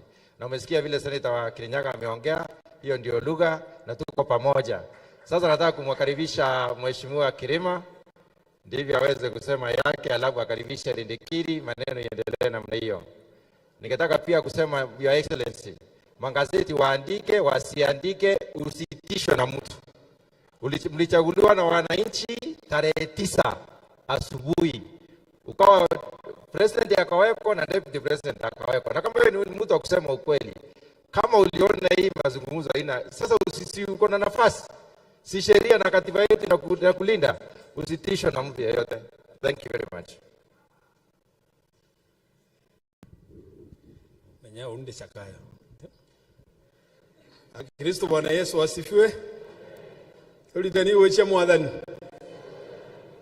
Mbele ni shukrani kwa Bwana kunipatia nafasi hii nikawa mbele yenu kuja kuaga rafiki yangu.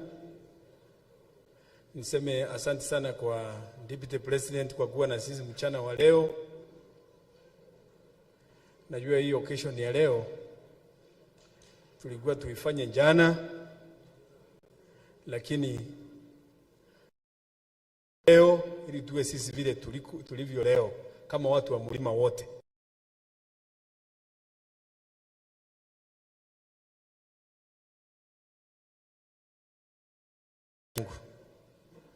Waziri wa Agriculture na wenzangu wa jumla nao ma MCAs wenzangu, familia ya Simon na marafiki na watu wa Mikinduli yangu, ni pole tu, sisemangi mengi sababu najua mimi ni pastor.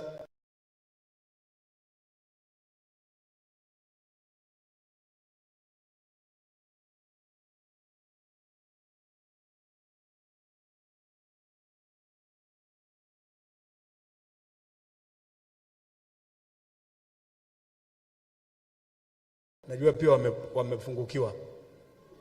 Kwa hivyo yangu ni kusema tu mwathani amwekea yega. Neti ile naratuga mumirwe tekinya muthwa nete narakura. Bwana Yesu asifiwe. Ndithirie ni utwire Simon ete bwega na tututigwo bwega. Simon nete na tututigwe inde gwe Simon na ueta no ntuimbizi ora kwithira ukari. Nditana anto nenkothomangite nyama kuja Samueli na nya yukuringisa urwetete kuria. Na ueta uketha Peter akienda kurugura fairo chietu atwita umwire ari tutena rake kuya no wokale no wenko uweta gwe na kale we nete wenko uweta we mabika kwenda gweta gwe kakule ana baba kwenda gweta ni oranka ugake mwathani uro ejana family ya Simon ikorwaga uge ni amen. Mami baba tiki bakale bate kuona mirimo mire yao bate kuthangika batika kaleberika na Simon Murungu abonga ongere meaka uge ni amen. Na ana bara ketha becho ngugi araba geta balinga bakaingirwa mirango uge ni amen. Deputy President, unajua ni mwaka moja tangu tutoke kwa serikali. Ni wewe ndiwe ulituongoza. You gathered all of us and tulikufuata nyuma mpaka tukatafuta serikali hii. Na vile hiko katiba ya Kenya mimi unifurahisha tangu 2010 kwa sababu mwelekeo ule imeelekea. Mimi najua hata wakati huu haitaenda kombo, itaenda vile vile imeenda kutoka 2013 mpaka pale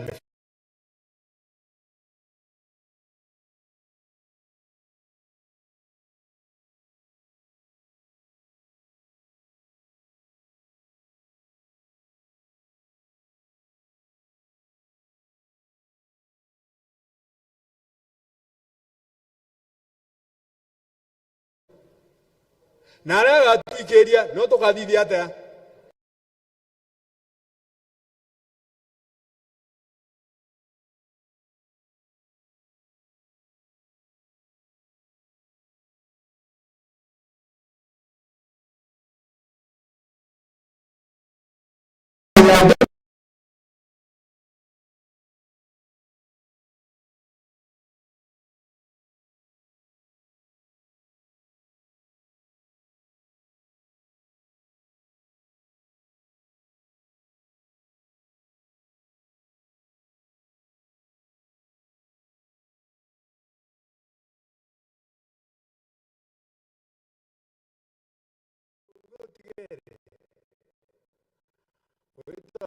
Megaro himura amwera mwete Megaro le akweya amwera munene etando ene ai abu ataka mwera minda kwere ombira ema amwera munene wetando ene iji utechoka wakwa nogwiro libinge byokali bibinge birabitinde bitirimene goro butabyone bibinge ende yo mwamikaeri wa imuroro ngiana arwa amwera ndwene weta omeweta otethithiatea na gweta atachokere mugwiyo kugerwa yorathira abu gatigate kangucia ndoa aumire ndamu mwanga kwe kienine nande nago abu awuri no nduka wetete anko garanti weto techoka Meru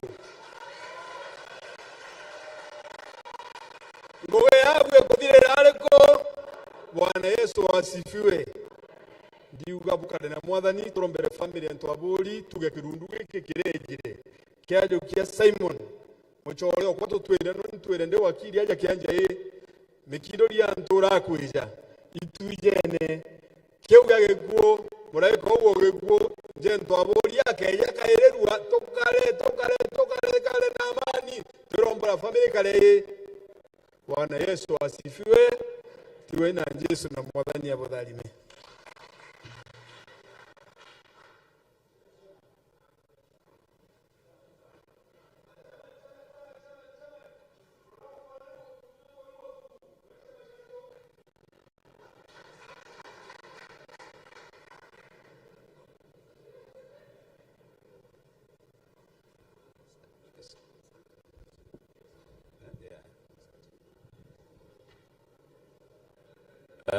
Mama Teresia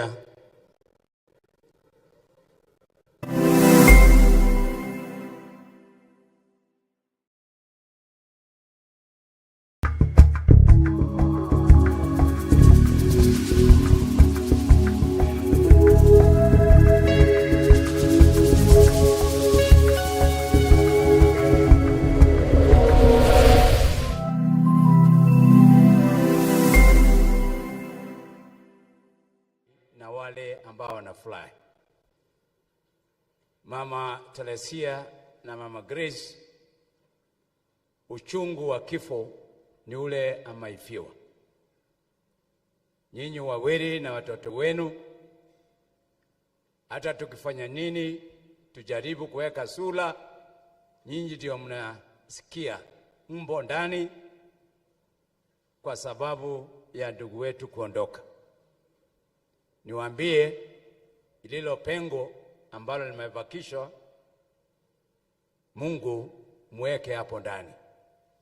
Nina amani kwa sababu nimeangalia na vile najua hii familia, nyinyi ni watu amani, mukae pamoja, muombe pamoja, muko na kanisa, muko na viongozi katika familia hii ya kuhakikisha kwamba hii familia haijavunjika. Mheshimiwa Mporo Abori, kuna mzee anaitwa Andrew Njero kwa familia yenu. Sasa yeye naomba usaidie huyo mzee kuhakikisha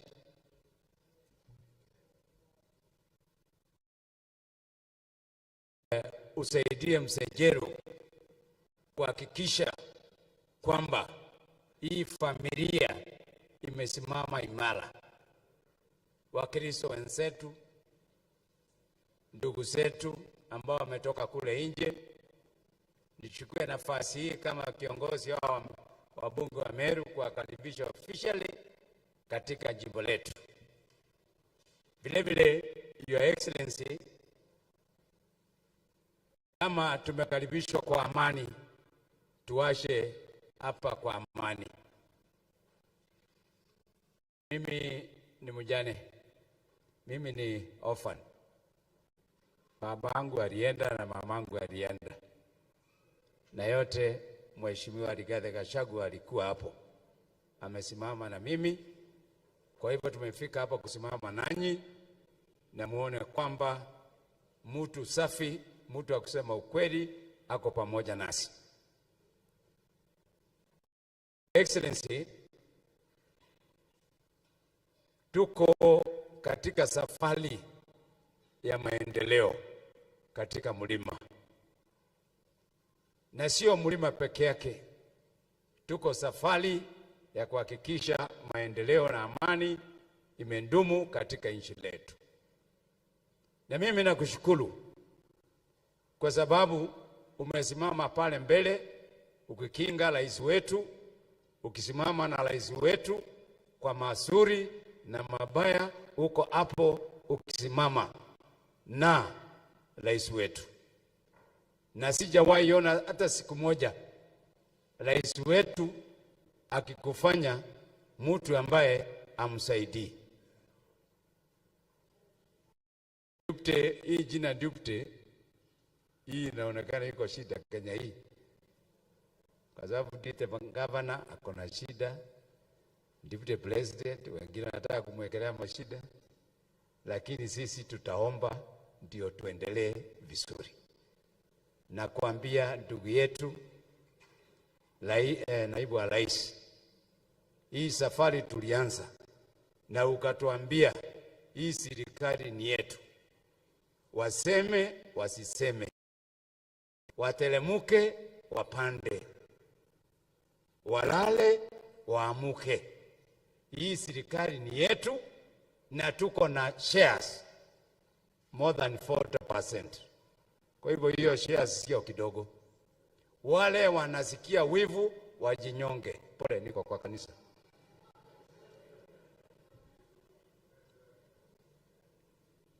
Your Excellency, naona wengine wakiongea wanajaribu kusema wewe wanapelekwa maendeleo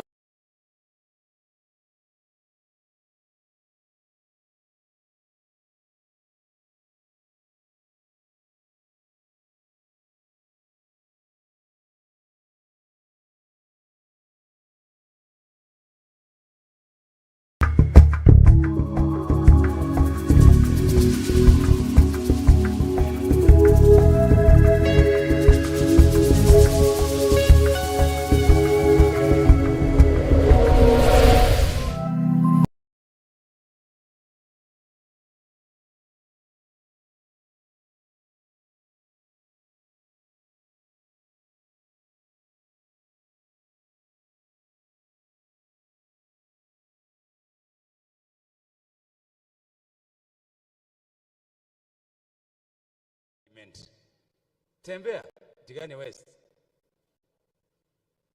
and you relax. We actually want to be giving you 2 days off per week. Nitaongea na rais awe anakupatia 2 days of our working. Nyinyi watu wa sehemu hii, kile tunaomba ni maombi. Muombe tuendelee pamoja. Katika sehemu yetu tuko na bahati nzuri. Tuko na Gachagua, Kadaya Wera, the truthful man, tuko na Mithika Lintore, tuko na Kindeke pande ile. Sisi sote tushikane tuhakikishe kwamba area yetu ya Mount Kenya inaenda vizuri. Your Excellency, unajua si tabia yetu kuongelesha watu wa serikali, lakini Waziri Moses Kuria amekuja hapa kwangu na yale maneno alizungumza pale ya kusema sisi watu wa Meru ni watu wa vita, tunakutuma. Mwambie hiyo the provocation of the eyes order. Kama mtu yetu anakuja kututukana sisi, surely enemies watakaa namna gani kwa Nagakuya? Alikuja pale, hakutuita, alitupigia simu 1 day in advance. Ameendelea kuongea na MCAs direct. Nimeona message imeandikwa Sunday, Your Excellency, na tulikuwa na wewe pale. Alafu natuambia twende kwa mkutano Monday. Mimi kama kiongozi wa bunge na kiongozi wa Meru, Moses Kuria alitukosea heshima. Na tafadhali tunataka kukutuma pamoja na Mheshimiwa Rintole, ule pia alikosea, akamweka kwa Facebook, amwambie ametukosea and we need an apology from Moses Kuria, mtu wetu. Your Excellency, we can't be fighting ourselves. Na hiyo wale wanataka kuleta hii clerk, tutawasonga mpaka waingie laini. We can't fight for government and then we destroy it. Never. It will never happen. Tumekubaliana na wenzetu. Inua mkono kama mtu tumekubaliana. Si ndio? If we can't stand with one of our own, atuambie ni masters gani anashughulikia. Everybody is looking at Mount Kenya. Kila mtu anaangalia Mount Kenya. Baadaye ndawahakikishia watu wa Meru, hata hii Meru tutanyorosha. Hakuna kitu ya kuogopa. We will.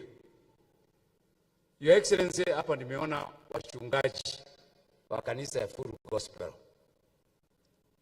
Your Excellency, nimeona wachungaji wa PCA, ACK, na hapa ni Catholic. Nimeona wachungaji wa Methodist. Nimeona wachungaji wa Deliverance Church. Hapa. Na najua ile mkutano ilifanywa huko. Tunajua ni nani walikuwa huko. Kama Catholic ilikuwa na Methodist, na Full Gospel, na Deliverance, na ACK, na PCA. Excuse me.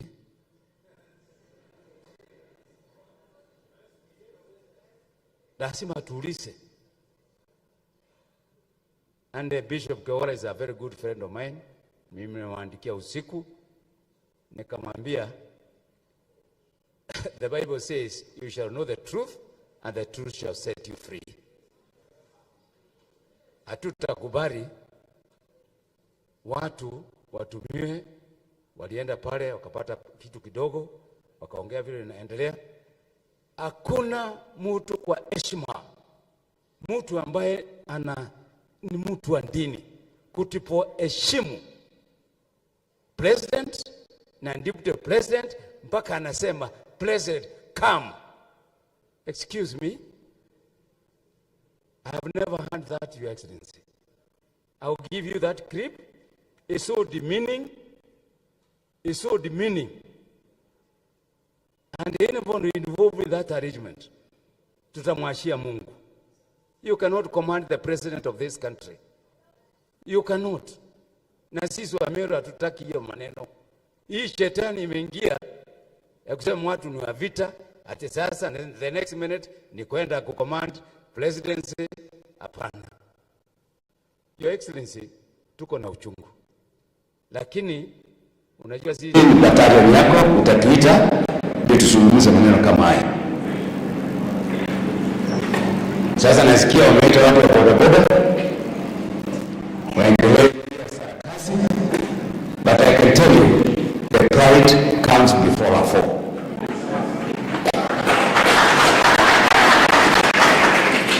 Your Excellency, wakati tunaenda njia hii, wengine tunaangusha pande hii. Your Excellency, this is the whole county, our county commissioner, na county police commander, and escort, na magari ya polisi.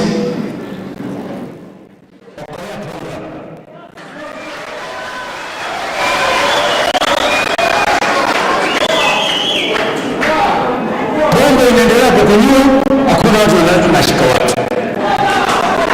Kwangu hapa hili, Your Excellency, askari wamekuwa wameenda kubomoa magari ya watu. It is there, Your Excellency.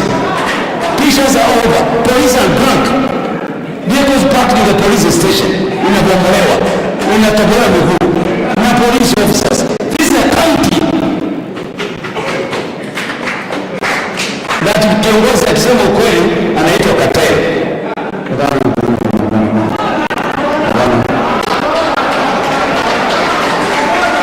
Your Excellency, tafadhali tuite. It is matter every day. It has become so bad that imefika hapa. Your Excellency, kuna mtu alisema mambo ya pombe natafutiana kidogo na mheshimiwa mwenzangu. Excellency inaenda kupelekewa kuongezewa mambo ya pombe. Instead of watu ongea mambo ya pombe na maendeleo, tunaongea mambo ya nini? It is a bit. Let me take this opportunity to recognize Makarina. Huyu mtu wa jana nimeona anapiga makofi, amesema sasa anakuunga mkono. Niko kwa mitandao, sio mimi. Your Excellency, huyo ameoa my first cousin. My first cousin alikuja hapa juu, anaitwa Devi, mtoto yake. Jana nimeona anapiga makofi, anasema ametoka pande ile, anarudi pande yetu. Your Excellency, I want to recognize the chairperson of the Commission of Ombudsman, Madam Kajuju. Your Excellency, I want to recognize the presence of the chairperson of warehousing and receipt, Madam Gray. If there is any other director unable to receive, please just director of KBC, thank you very much. Your Excellency, there are so many former members of parliament and in the county assembly. Everyone will go through. Very good, asante sana. Last but not the least, Your Excellency, we have our permanent secretary wa cooperative mtoto wa kutoka jirani hapa. Your Excellency, Mpuro utaongea. Makarina mpatie asalimie Your Excellency. Mpatie hiyo kipata sauti, alafu nikuite. Mpatie ile dogo.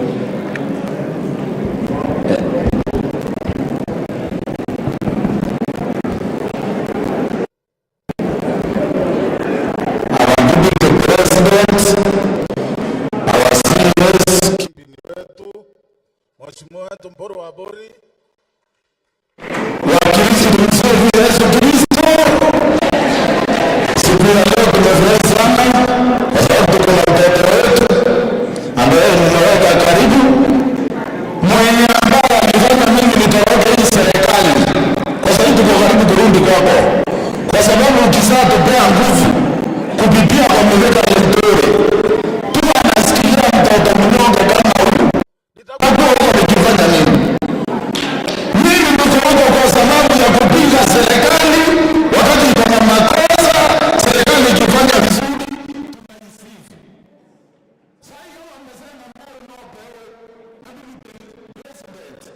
Mama akasema Meru iko viongozi. Mimi niko huko nikifanya nini? Mimi kazi yangu ni kuwakosoa. Saa ingine Mporo wa Meru aliambia mzee, aliniambia mimi natembea usiku. Hao wote wanajua.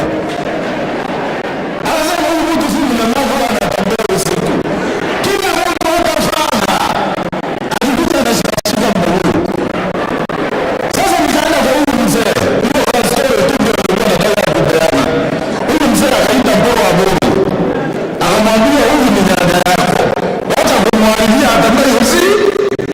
Mpaka leo sasa tunasiri serikali. Na ile maswali yako yote siku. Wengi wanajua mimi ndio upiga Mporo huko. Lakini siku hizi tumesema tutakuwa hivi kwa sababu ya familia. Tutakuwa hivi tusikilie mweka kwa sababu ya familia. Tutakuwa hivi tusikilie Ninja kwa sababu tuko pamoja. Nataka kusema hivi. Wengi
kuomba kwa Azimio, sisi wote tunaongea asili ya tukupenda.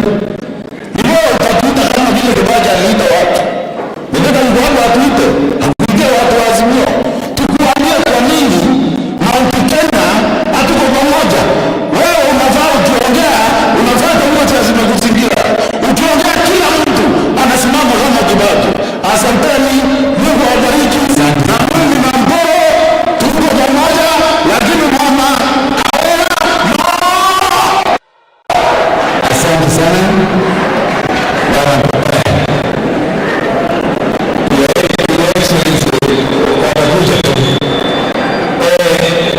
Sasa mimi naondoka, nataka nimkaribishe nichukue nafasi hii. Watu wamepiga na tukaitoa baba. Sasa sawa. Katika wajirongo. Chapete hiyo miji.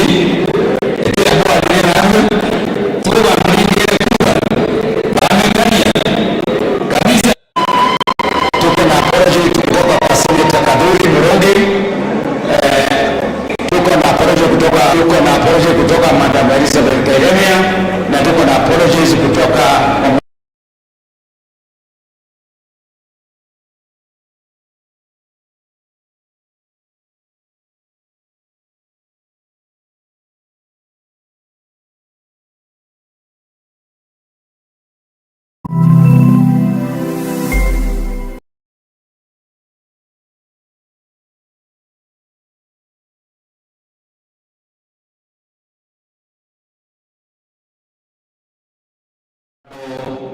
Rigathi Gachagua,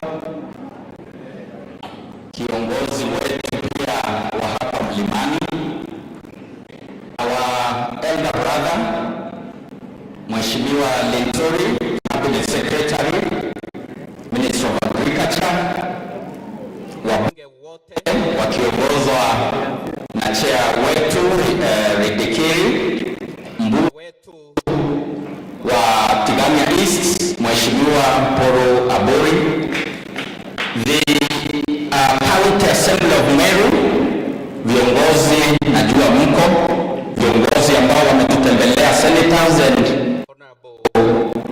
members of parliament, the clergy, my colleagues, na ntoba BWEGA, Kristo Badharime, Bamekindori. Bwana Yesu asifiwe. Toitaigo Mwathani no mwega amagita yonde.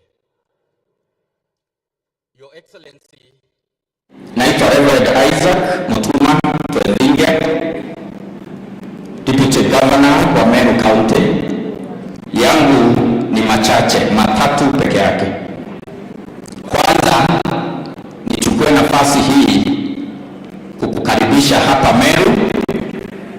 Uko hapa Meru kwa sababu ya heshima ya mzee Kaberia ambaye wewe hukumjua, lakini ulimjua ndugu yake mdogo Mheshimiwa Mporo Abori.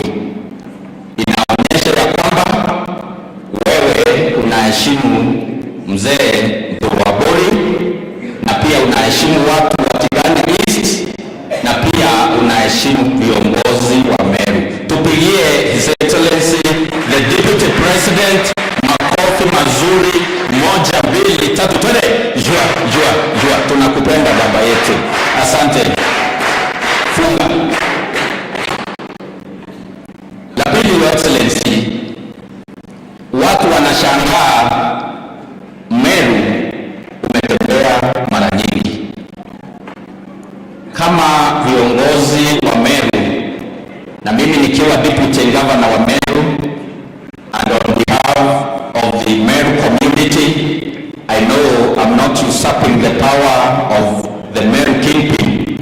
Atasema yake Bwana Meveka Linturi. Nataka kukuhakikishia ya kwamba Meru tembea kila siku ikiwezekana. Ama mnasemaje wa Meru? Ntugu chionze kanaye jae mwaka. Ntugu chionze tunampenda, ni mmoja wetu. Your Excellency, uelendi ambao unaongoza nao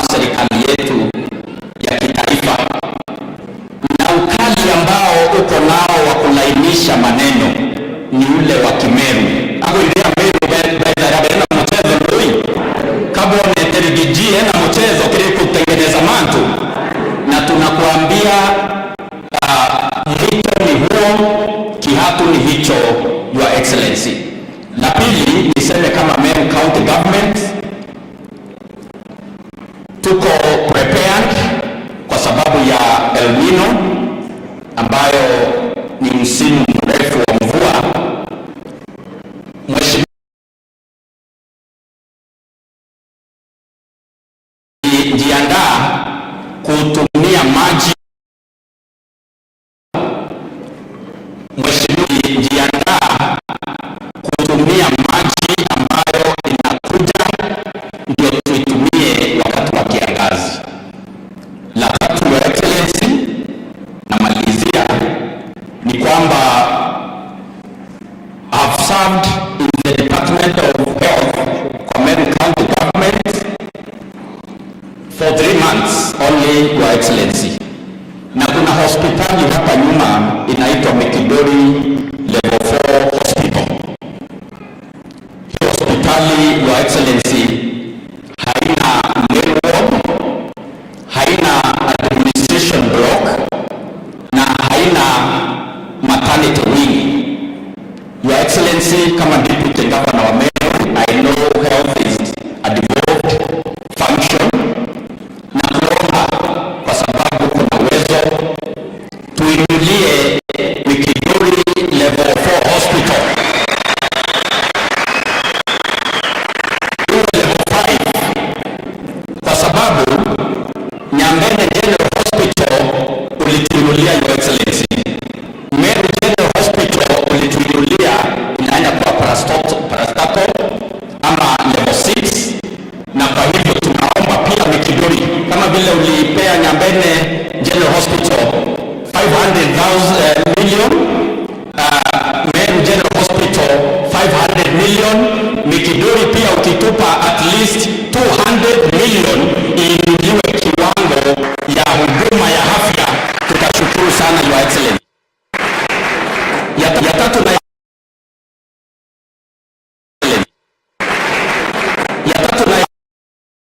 ikiwezekana, Your Excellency, comment about this request that the people of Egembe are putting before you, ya kwamba kuna Chuka University Egembe campus. Chuka University Egembe campus ni institution, the only higher learning institution, an institution of higher learning ambayo iko region ya Egembe, ambayo Your Excellency ni mgonjwa as we speak.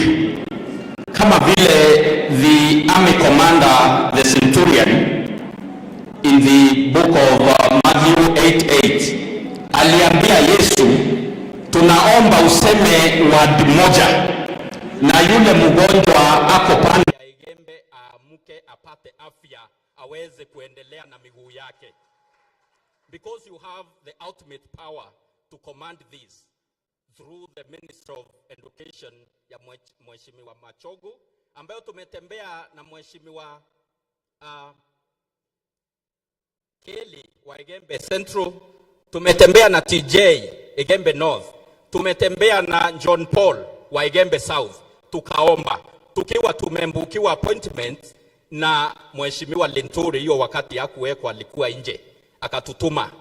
Your Excellency, hiyo institution, hiyo university inafungwa because it is not accredited, ipate allocation ya funding direct from the national government. Your Excellency, tunakuomba tuambie jambo kuhusu neno hilo, na watu wa Egembe and the entire Meru tutapona kwa sababu ya wadi yako moja siku ya leo. Otherwise, watu wa Meru tuwe na amani, tuzidi kuomba na tujiandae kwa mambo makuu ambayo Mungu anaenda kuyafanya. Asante.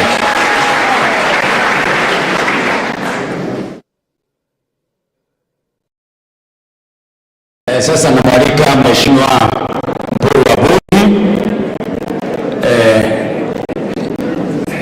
Unajua leo umebeba bendera mbili, familia na ya siasa.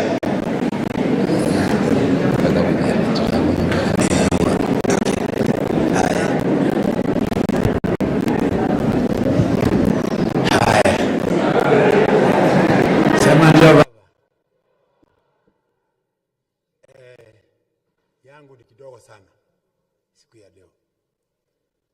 Nasema asanti kwa naibu wa rais kuja hapa kwetu, na hii ni kitu ya maana sana, na hiyo ni kitu kuonyesha ya kwamba ako na mapenzi na Meru. yangu ameitwa, yeye mwenyewe alisimamisha na sisi, ilikuwa ilikuwa jana kwa kule Maura, akasema kwamba mbona mtu abudi, hakuna tofauti ya ndugu yangu na ndugu yako, tunakuomba simamisha kidogo na mimi nitakuja hapa. Na kuja kwake ukweli wa mambo amekuja kuzika ndugu yangu, lakini mimi najua kwamba mkono wa Bwana ni mrefu sana, inagusa miti ambayo inakauka, inainuka, anaona inaomba hata kufa, anafufuka. Na ndio kwa sababu amekuja hapa, amekuja kama amepakwa mafuta na Mwenyezi Mungu, eti ya kwamba hata wale mahana mpendi wakimwona wampigie makofi. Hebu mpigieni makofi. Ya kwamba neno rais yangu ni kidogo kwa sababu leo ni siku ya kuzindika, lakini tuko hapa kusema kwamba tunakupenda sisi wa Meru, na hakuna tofauti ya Meru, Mkikuyu, Mwembu na Mkirinyaga. Hawa ni watu wa nyumba moja, kwa sababu ukienda Kirinyaga wanakuambia atiri, ukienda Kikuyu wanakuambia atiri, ukienda kule Embu atiri, kuja hapa Tigania wanakuuliza atiri. Na hiyo ni watu wa mahamo. Kwa sababu umekuja hapa siku ya leo, hii serikali ya William Ruto, sisi tulikuwa Azimio, hii church mahali tuko hapa, hii tunakanyanga hapa sasa, hizi tiles hapa ni William Samoei Ruto na Mporo Mtaburi. Hii mabati unaona hapa imewekwa hapa ni William Samoei Ruto, Mithika Ntori na Mporo Mtaburi. Ile fence umewekwa hapo yote, ule mtu ndiye alikuja hapa, Mithika Ntori na Kivule Kindiki wakaweka yote. Wapige makofi. Naibu rais, watu wengi hawasemi asante. Watu wengi pengine tunaweza kuomba, lakini ukipewa hausemi asante. Mimi nasema asante kwa ile kazi ambayo wewe mwenyewe kwa hiyo kipindi ya mwaka mmoja umeweza kufanyia watu wa Tigania history. Sigiri tunaenda tunaongea privately, mimi na wewe, unapiga simu yako na mimi nakimbisha. Namba moja, nilikuja kwako nikakueleza kwamba barabara ya Mikinduri Kunati Katili Road, hiyo barabara ilifunguliwa na William Ruto mwaka 2016. Kwa nini hapo unataka tufanye nini?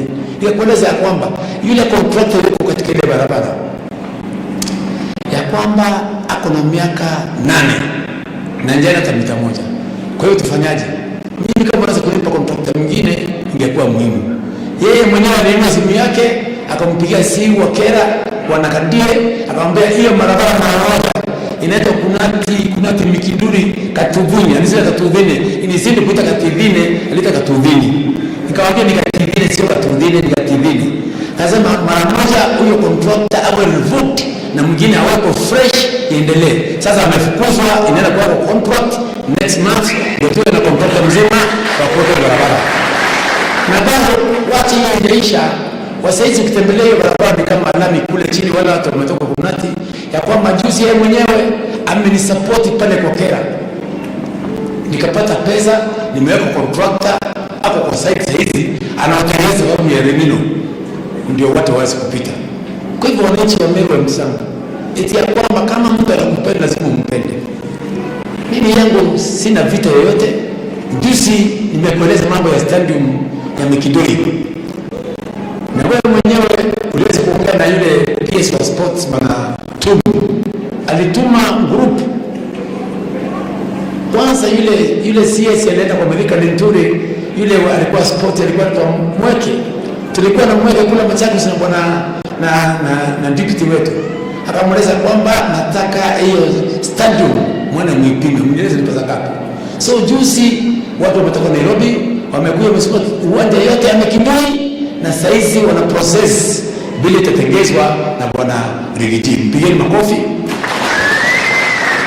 Mambo ya registry yetu ya death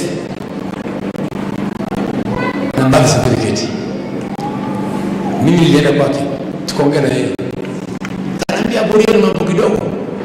Akaniambia kuna wengine mko naye, nikamwambia kuna wengine tuko naye katika Tigania East. Naitwa Aleniona Nare Ubwela kana mkaide ile. Ndio kuna wengine tuko naye. Sio natakaje Aburi. Mimi nataka tu kwa sababu wapigani wanatoka hapa wanakwenda Maua, wengine wanateremka Tharaka, wengine Meru Town. Na hawana uwezo. Alipiga simu kwa watu wa immigration, walikuja, tulikuwa na PSB toka, tulikuwa na yeye pale, naibu rais tumefungua ofisi na wasaizi tumelipia watu 10,000 wao registered.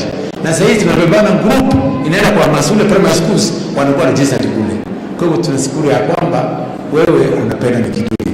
Antubetu indogoro indogada na roba bowiria kwa mtono mtevia twali wa matibuloi mtono mtevia Antubetu ni mchorokwa.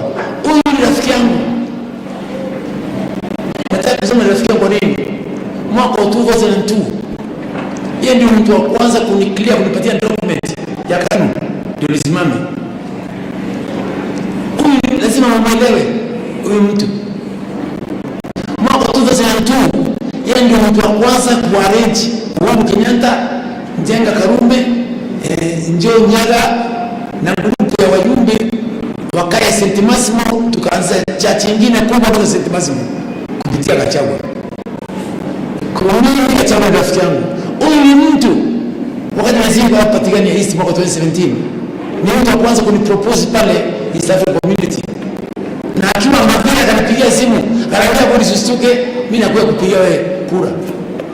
Kwa mimi nina imani na serikali ya William Samoei na hakuna shortcut. Mithika Lenturi ni kiongozi ambaye tunampenda katika Meru community, watu wa Tigania East kwa jumla. Mithika Lenturi ni kiongozi wa kuunganisha watu. Siasa mambo na dini. Tukaenda kwa nyumbani. Kwenda kwa Mithika Lenturi nyumbani. Ikasemekana kama Mporo Mtambule asiongee. Kile nafaa kuongea Mithika Lenturi. Mithika Lenturi akaongea, lakini baadaye sasa tulikuwa pamoja. Akasema kwamba Mporo Mtambule anaongoza maombi. Mimi nikaongoza maombi ya Grace Government. Nyayo. Akasema mheshimiwa mtukufu rais, chukua Nyayo kwenda na yeye. Ndeka moja nikawekwa Pengu. Mithika kwenda mweka Pengu, akatoroka akaniacha. Na usini Mithika Lenturi alipokwenda kama angewekwa na mimi tungeishi ndani. Alipotoroka alimleta James Orengo, Muturi Tigano, kama Mchuli, kama Msili, Paul Muite na Kitobu Manyara. Na kweli Mithika alipigania mpaka nikatoka. Kwa hiyo nasema kwamba kama Mithika alikuwa anapigania wakati ule wanakijiwa tulipendeza eti ya kwamba hakuna community yoyote ambaye haina kiongozi. Tukienda ukapata kuna kiongozi kwa mbali. Tukienda kwa mazoezi tunapata kuna kiongozi. Na sisi wa Meru tumesema kwamba katika Meru kiongozi wetu ni Mithika Lenturi. Hakuna shortcut na hakuna vita yoyote. Kwa hivyo wananchi wapenda, nasema asante. Mheshimiwa Naibu Rais, sisi tabu zetu ni kidogo hapa, sio mingi. Ya kwamba kuna ile kitu inakutajia mambo ya KMTC ya Mudhara. KMTC ya Mudhara already komiti wamekutana, imepitishwa, wametoka kule Nairobi, wamekuja hapa, wamezungumza, wamepitiza, tuko na saba na bado tuko na 30 million ya CDF mwaka kando ya kujenga KMTC. Lakini MCA yuko pale ameogopa kutupatia barua. Tunakuomba kirudi tuambie patia watu gani barua wajenge KMTC. Ingine nikimalizia, Mheshimiwa Naibu Rais, wakati umepitia pale shule yetu, mimi nakuomba ukiingia katika ndani wa yao imechafuka, yani imeisha completely. Ukiingia zile dorms watoto wanalala ziko mbaya zaidi. Mheshimiwa Naibu Rais, kama inawezekana kitu kama tu at least kama utuka nini karibu leo kwa sababu wewe umekuja hapa na uko na maziwa na tunajua kwamba ile mfuko yako inabeba na ile mjua ile unabeba ile haiwezi kupata kitu utiani wa kule na kuomba tu tuwaache kwa Mikinduri Tigani exist ndio Tigani waweze kuinuka. Ingine ni hii, kama inawezekana umekuja na mambo ya maombi ya ndugu yako, kama unaweza siku nyingine urudi hapa kwetu tuweze kupromote hii sura, kwa sababu katika Meru mzima sura ya pamoja ni kama sasa kwanza urudi hapa tena, na kabla hujaenda tuwashika kitu ya kukuja nayo, tuko sawa. Nikimalizia mheshimiwa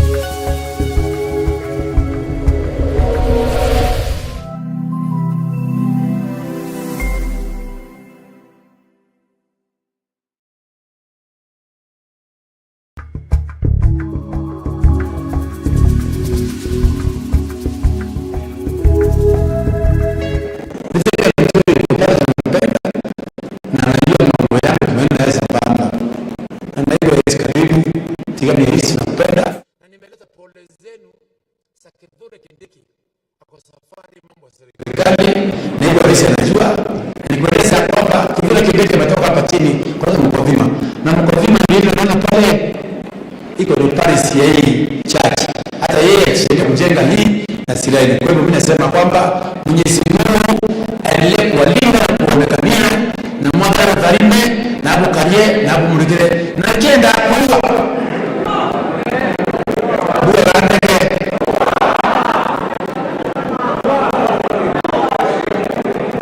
kenda kuwa utende leo kama utakuwa tumea yacha mtupe na amani ndio, lakini kukumenya burapo ya kubwania kumenya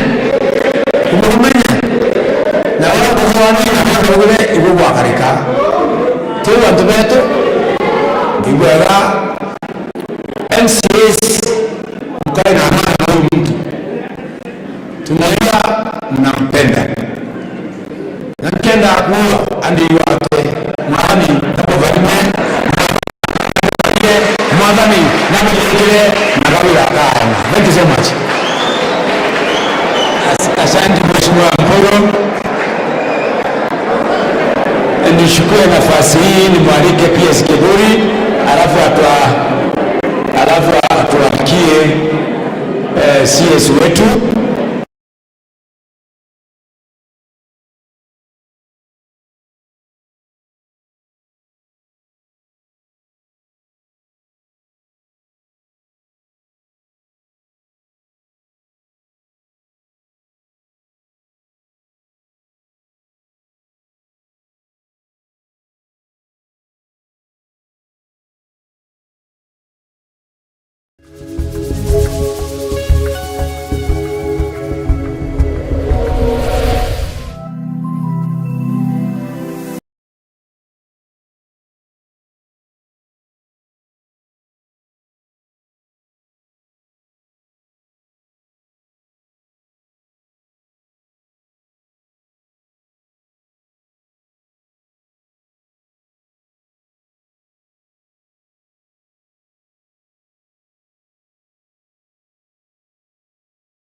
Naibu wa Rais wa taifa letu la Kenya, Mheshimiwa Aburi,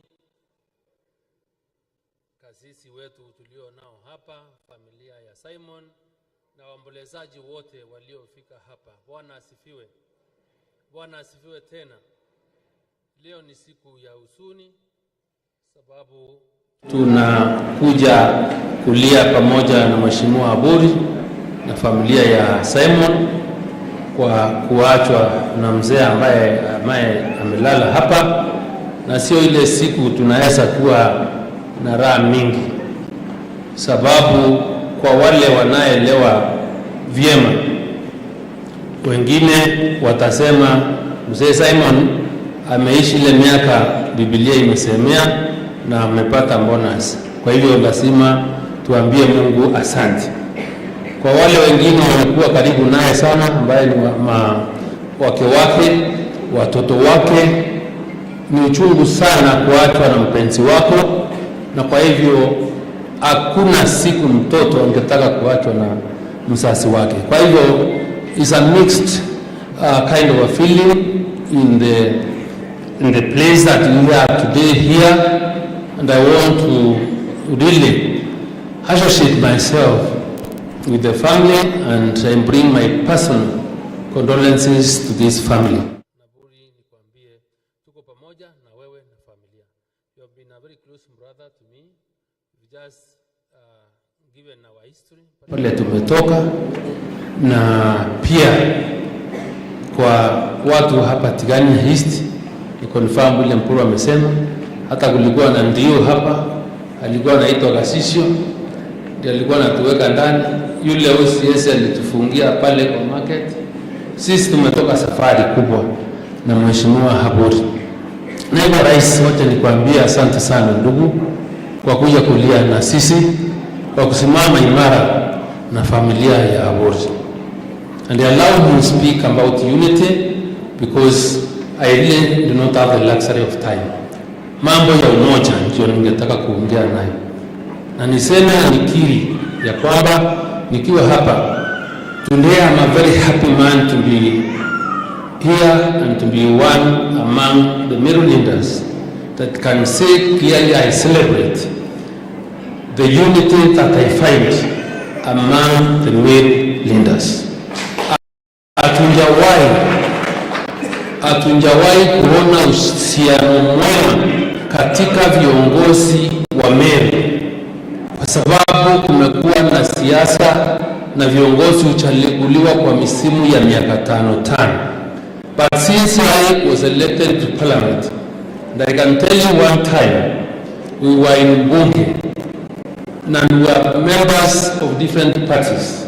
Nilikuwa wakano, Kitobu Manyala alikuwa swini wa Fort Kenya. Sisi kwa sisi.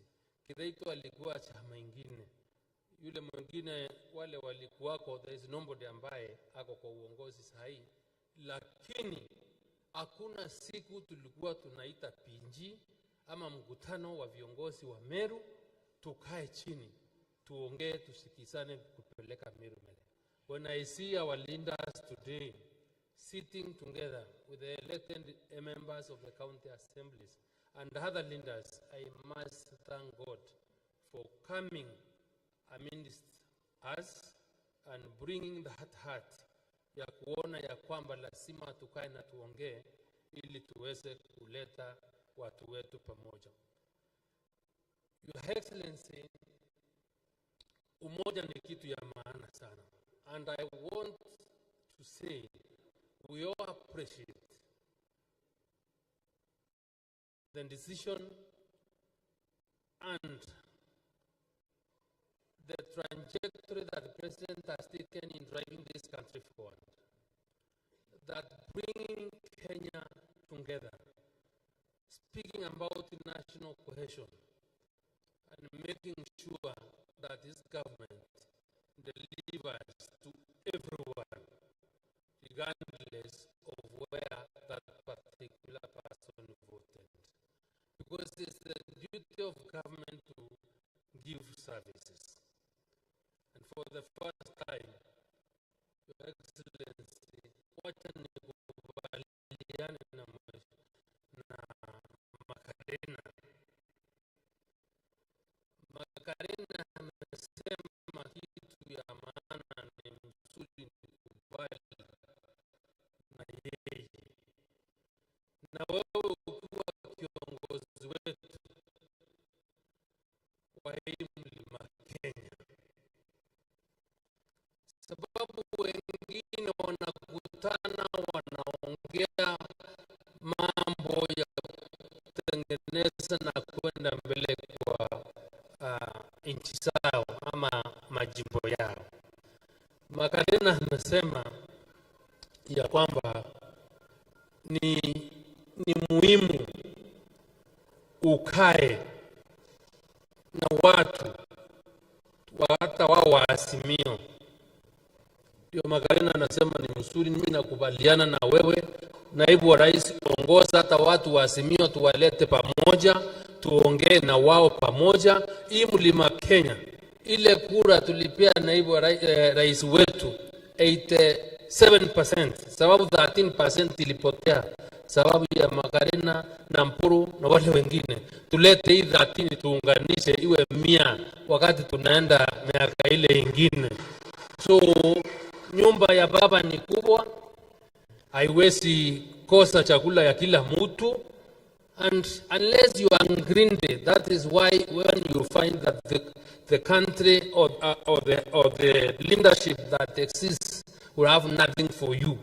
But if you want to be fair, there is enough for everyone. Kwa hivyo Magarena, mimi nitaongea na mdosi na nitakuwa namkumbusha kila wakati ili tusanye kila watu wote, tuone hii mlima yetu imeletwa pamoja ili tuweze kuongea na sauti moja, na hili pia ile kura ilipotea wakati ule tuweze kuileta pamoja, sababu najua rais wetu wakati wa kuomba kura msimu wa pili hatutaki kuwe na stress kama ile ilikuwako. So hivyo Magarena, tutakutafutia maneno, wewe enda ukaongea na mkuu upate nafasi. Kana tumetu nataka kuona tikapo watu watanirete nenya Meru eno boto kuangwata nero nyo into kia maana zaidi na utiena maana ya oturantu baindu wene mauntu yantu benda badithirwa niyo yana maana kuruki na uratu kubwa bukuwa wautu tukwendo support agenda ya kuleta antu bonde amwe na deputy president ongoze njirei nikenda murima yu yomba kwaria sauti imwe nikenda tumba kwithira twina inya ya kuonekana ituwatanirite ukiawitikiria tukathuranwa ndabwira utithina ntu kwitania batitikaniritie kana bathurani no ntu twakaraya muntu rarenda akathitha chama mtu yonthe kugwa nkuburomba rabo igwa twarire mantu angwataniro tafadhali tushikaneni mkono tusaidiane ili tuweze kusimama pamoja kama jamii. Nikimalizia niseme ya kwamba tunaenda wakati wa mvua, na mnajua ile kazi mimi rais amenipea ya kuhakikisha kusaidia kusalisha chakula katika taifa letu, na shinda ya chakula iko na ndio imekuwako na ndio tunataka kupigania. Fertilizer tumezileta za kutosha, hata kule kwetu hapa karibuni Meru iko. So tafadhali wale walijiandikisha wakulima, na mnajua tunataka mchukue fertilizer na tuingie kwa mashamba, tuende tupande chakula, tushalishe chakula, ili hii aibu ya ukosefu wa chakula katika taifa letu tuweze kuimalizia. Tuliamua ntu betu kumbura niyite tuithuranire toye fertilizer turime nikenda tukaomba usiarithia ilio enough vya uturera, na kilimo siku hizi ni biashara. Tukilima chakula cha kutosha tutaweza kupata pesa, because government has been quite deliberate in financing production and the cost of inputs zinaenda sikienda chini, na kwa hivyo tutaweza kushalisha chakula na bei ambayo iko chini. Na ukishalisha bei ikiwa chini, basi ukiuza pesa inakuwa mingi. Kwa watu wetu ndivyo kubromba, it is out of handwork that we will be able to grow this country. It is out of opening different revenue streams that we will be able to deal with the cost of living. No, gharama ya maisha inaendelea kupanda sababu tumejaribu kukaa tukisoea njia moja ya kupata pesa. Lakini wewe kama uko na kashamba kako, panda vitunguu, panda nyanya, utapata pesa. Weka ng'ombe moja 2 3, ukikamua maziwa ni pesa. Kama umeajiriwa kama mwalimu, uko na mshahara. Ukilinganisha hii yote pamoja, basi utaweza kupata uko na pesa ambayo inaweza kusort shinda zako zile zilizoko, wakati serikali inajaribu kuhakikisha uchumi umerekebika na mambo yote inarundi sawa sawa. Kwa hivyo wacha nimalizishie hapo. Wanabodi, pole sana, tumefika hapa kuwa na wewe. We'll stand with you my brother, and I think wewe sababu umesikia vile tunataka umoja, sisi wote umoja. Wacha tukae tu discuss vile tutaweza kunacha this relationship kwenda mbele, sababu ni kitu ya muhimu. Tukae pamoja. You can see all the members of parliament here, regardless of the party that you are in. Parties, as far as we are concerned, when it comes to issues of unity, issues that concern our people, are immaterial. Kwa hivyo, this is the kind of unity we want to see.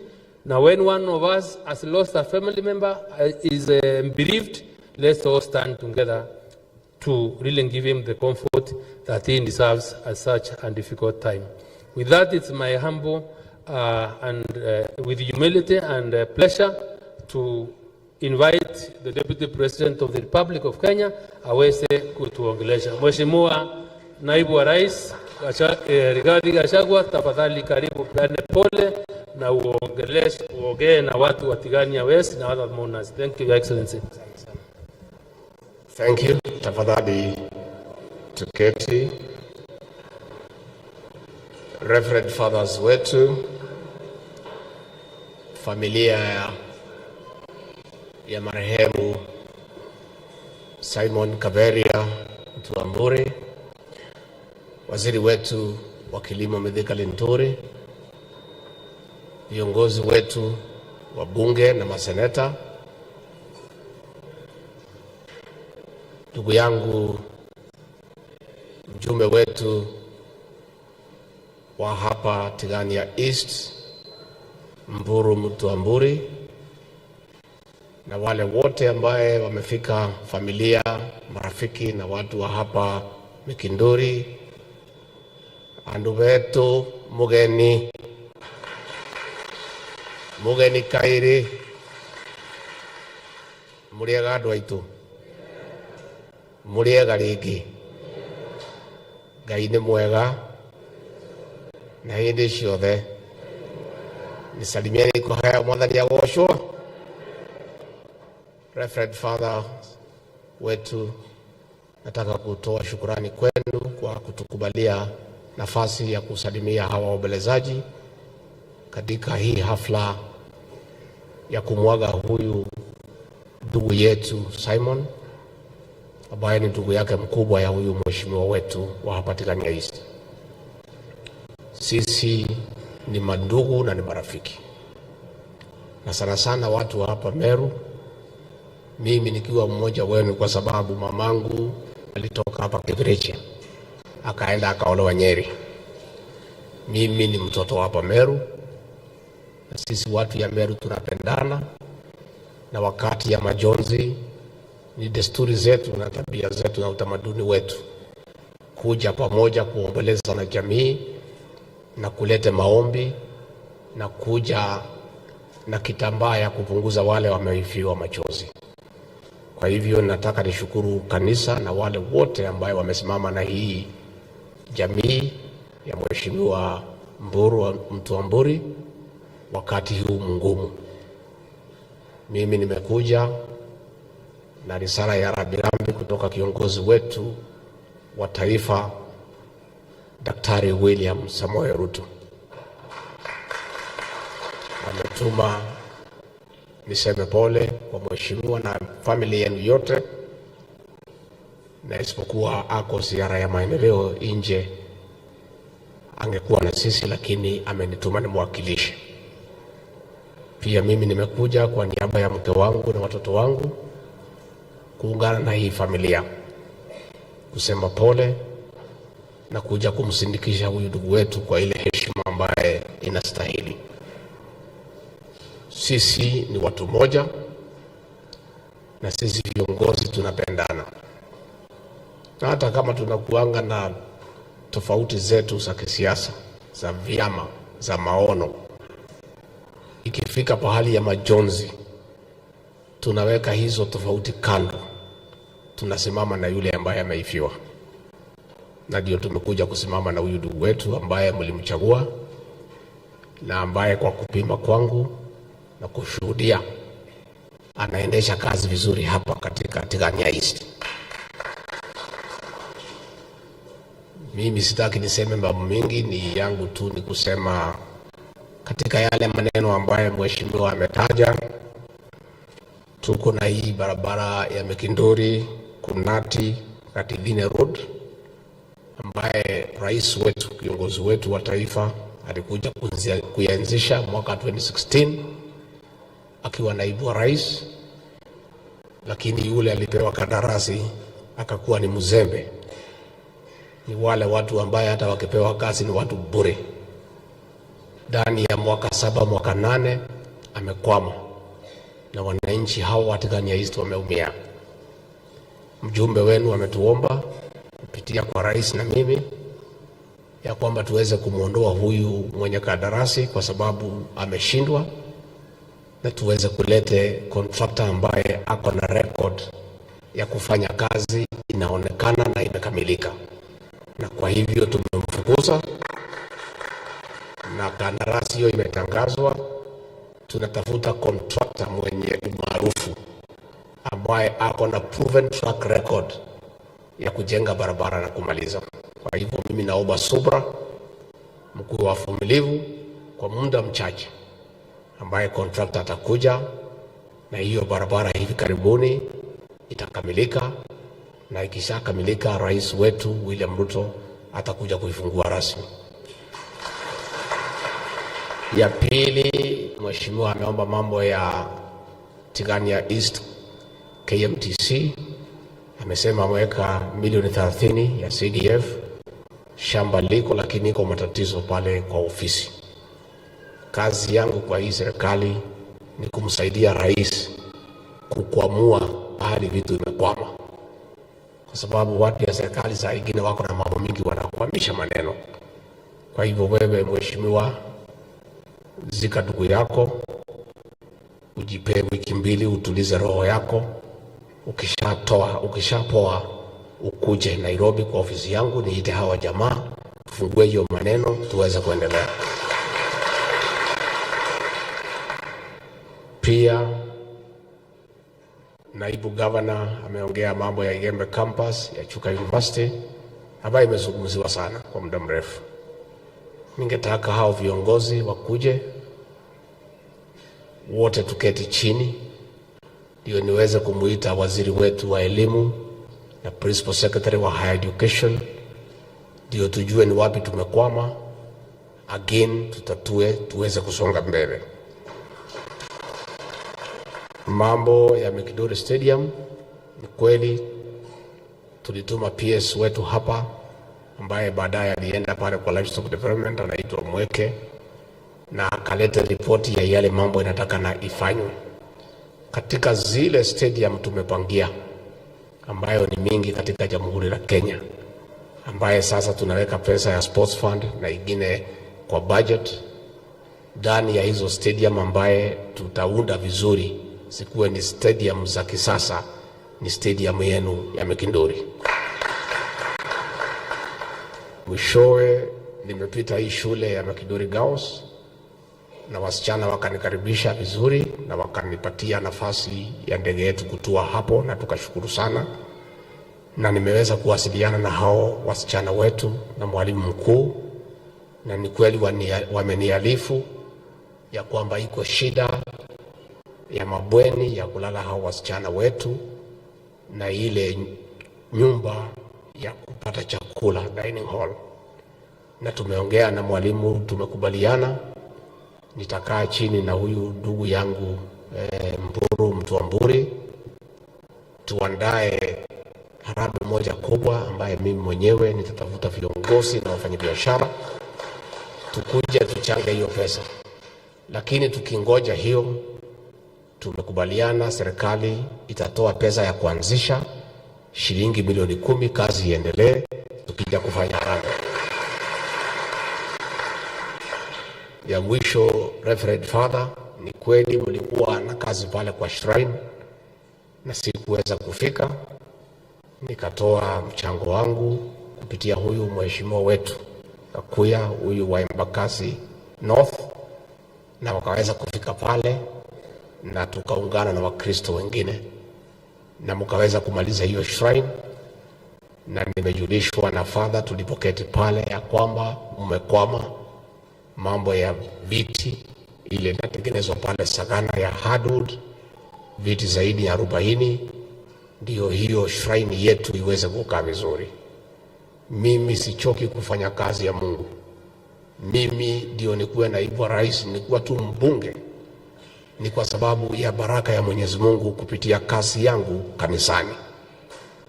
Mimi sijasikia maishani mwangu mtu amekuwa maskini kwa sababu ya kutoa katika nyumba la Mungu. Kama iko mtu hapa Tigania East amekuwa maskini kwa kusaidia nyumba ya Mungu, mnieleze nijue. Mimi napenda sana, na pia mkubwa wangu Rais William Ruto tunasaidiana sana kwa mambo ya kanisa.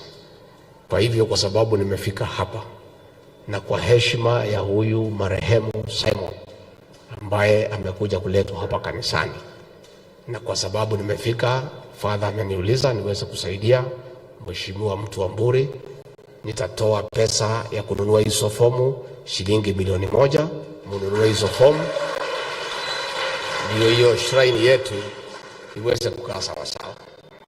Nikimalizia, sisi watu ya Meru na watu ya hapa Mlima Kenya tuko na shukurani kubwa sana kwa rais wetu William Ruto kwa yale ambaye ametufanyia. Sisi tulimuunga rais mkono 100%, na tukiwa na matarajio ya kwamba vile tulikuwa na mafikiano na yeye tutapata usaidizi wa maendeleo, na pia watoto wetu watashirikishwa katika serikali yake. Na rais alitupatia huyu Mithika Linturi kama waziri wetu wa kilimo. Tunasema asante sana kwa rais wetu. Huyu PS kijana wenu kutoka hapa Tigania, huyu Kilemi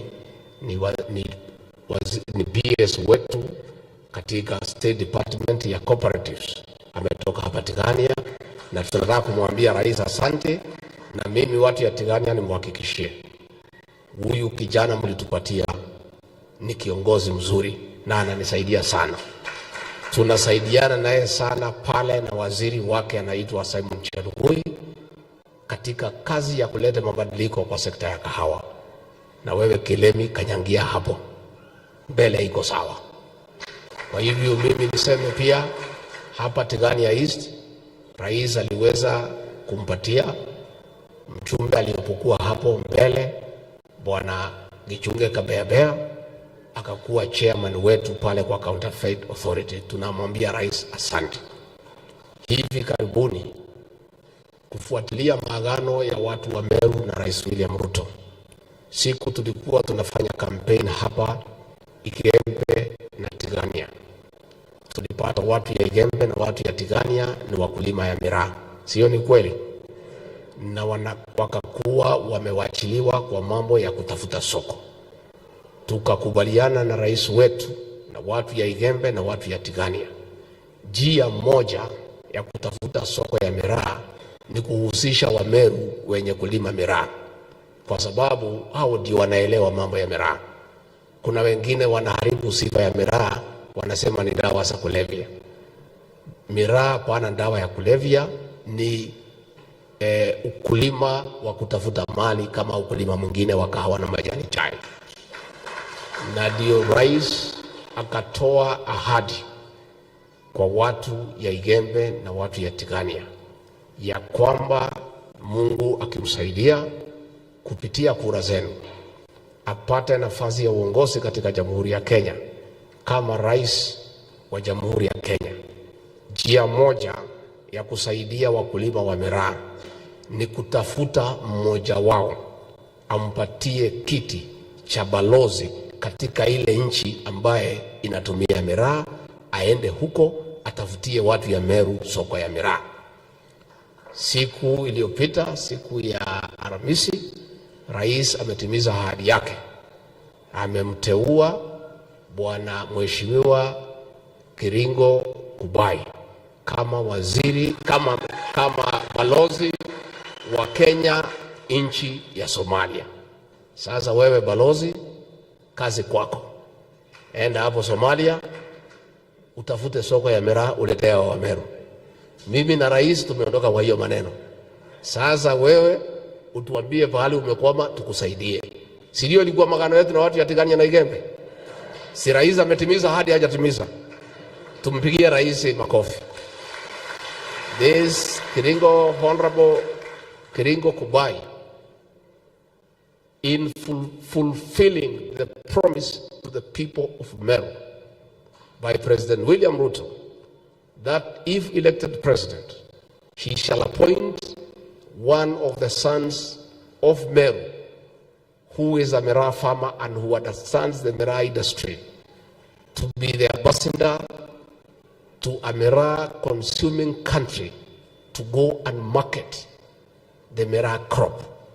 The president, being the gentleman he is, has fulfilled that promise and appointed the Honorable Bai Kiringo as Kenyan ambassador to the Republic of Somalia. Please sit down. Na bado nafasi kwa rais iko tu, nang'ang'ana tu, najua niko pale. Angalia hapa tunaendelea. And more is coming. Na hapa mimi pia nimefurahi kwa hii familia kukuta rafiki yangu, tulifanya kazi na yeye, huyu Naftali Mungadia. Huyu tulifanya kazi na yeye kama madio. Alikuwa division inaitwa Lari na mimi division inaitwa Kiambaa, neighboring divisions hapo Kiambu. He's a good man, amerais mpaka kuwa regional commissioner pale Nyeri, amekuja kustaafu akiwa pale kwa ministry ya uchukuzi. And I'm happy to see you, and when you get time kuja tukunywe chai tuongee kidogo. Si tunaweza mpaka bahari. Tukimpaka bahari kwa makosa. Si ni mtoto wenu? Na anajua kazi. I can testify because we worked with him. We were wearing the same uniform, the same tie. Sit down, Naftali, and I'm very happy to see you. And mimi niseme nikimalizia, many people have a problem with our region. I don't know why. Mimi, when I speak, I don't have a voice of my own. I listen to the people. And when we made a decision to support President William Ruto, it's because we listened to the ground. And the ground was for William Samoei Ruto. And we aligned ourselves with the ground. Now, for the first time since the year 2002, watu wa Mlima Kenya tulienda uchaguzi kama tumegawanyika. In the year 2002, tulipiga kura kwa kikapu moja. Tukapigia rais mstaafu Mwai Kibaki. Mwaka wa 2007, tukapiga kura moja, debe moja. Tukamrudisha rais mstaafu marehemu Mwai Kibaki. Mwaka wa 2013, watu ya Mlima Kenya tukaungana, tuamani, tukapiga kura sanduku moja. Tukapigia rais mstaafu wa 4 Mheshimiwa Uhuru Kenyatta. Mwaka wa 2017, once more, tukaungana tena, tuamani, tukapiga kura moja kwa debe moja. Tukamrudisha rais Uhuru Kenyatta. Mwaka wa 2022 tukawanyika. We were divided as a region. One faction led by President Uhuru Kenyatta ikasema itaenda kwa mzee yule Raila Odinga. Another faction iliongozwa na mimi, tukasema twende kwa Rais William Ruto. Tulipoenda kwa debe tukagawanyika. Watu ya Mlima Kenya, the majority wakanifuata. Tukapigia Rais William Ruto 87%. Nayo 13% wakafuata Rais Uhuru Kenyatta, wakapiga kura 13%, ikapotea na ile mzee ya kupotea. Sasa mimi nimeketishwa chini na wazee. Nimeketishwa chini na watu ya kanisa. Nimeketishwa chini na wale watu wamechaguliwa. Na wameniamrisha, na mimi ni mtu ya kusikia. Because I listen to the people. Mimi ni kiongozi ambaye anaheshimu maoni ya wananchi. Viongozi wote ya Mount Kenya region, viongozi wa dini, wafanyabiashara wameniambia, Bwana Deputy President, for now you are the senior most leader in this region. This is what we want you to do. We don't want to go to any other election divided the way we were in 2022. Na wameniambia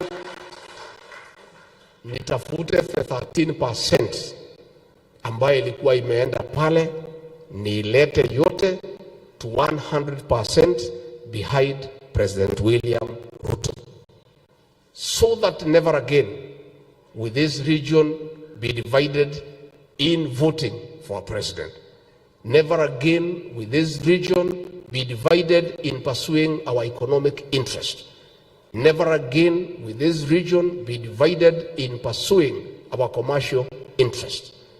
Na kwa hivyo wakaniambia uchaguzi umeisha, tafuta hii watu yote, na nimefurahi ndugu yangu, you have said the same. Wale wote walikuwa kwa Azimio, the election is over. President William Ruto is the president.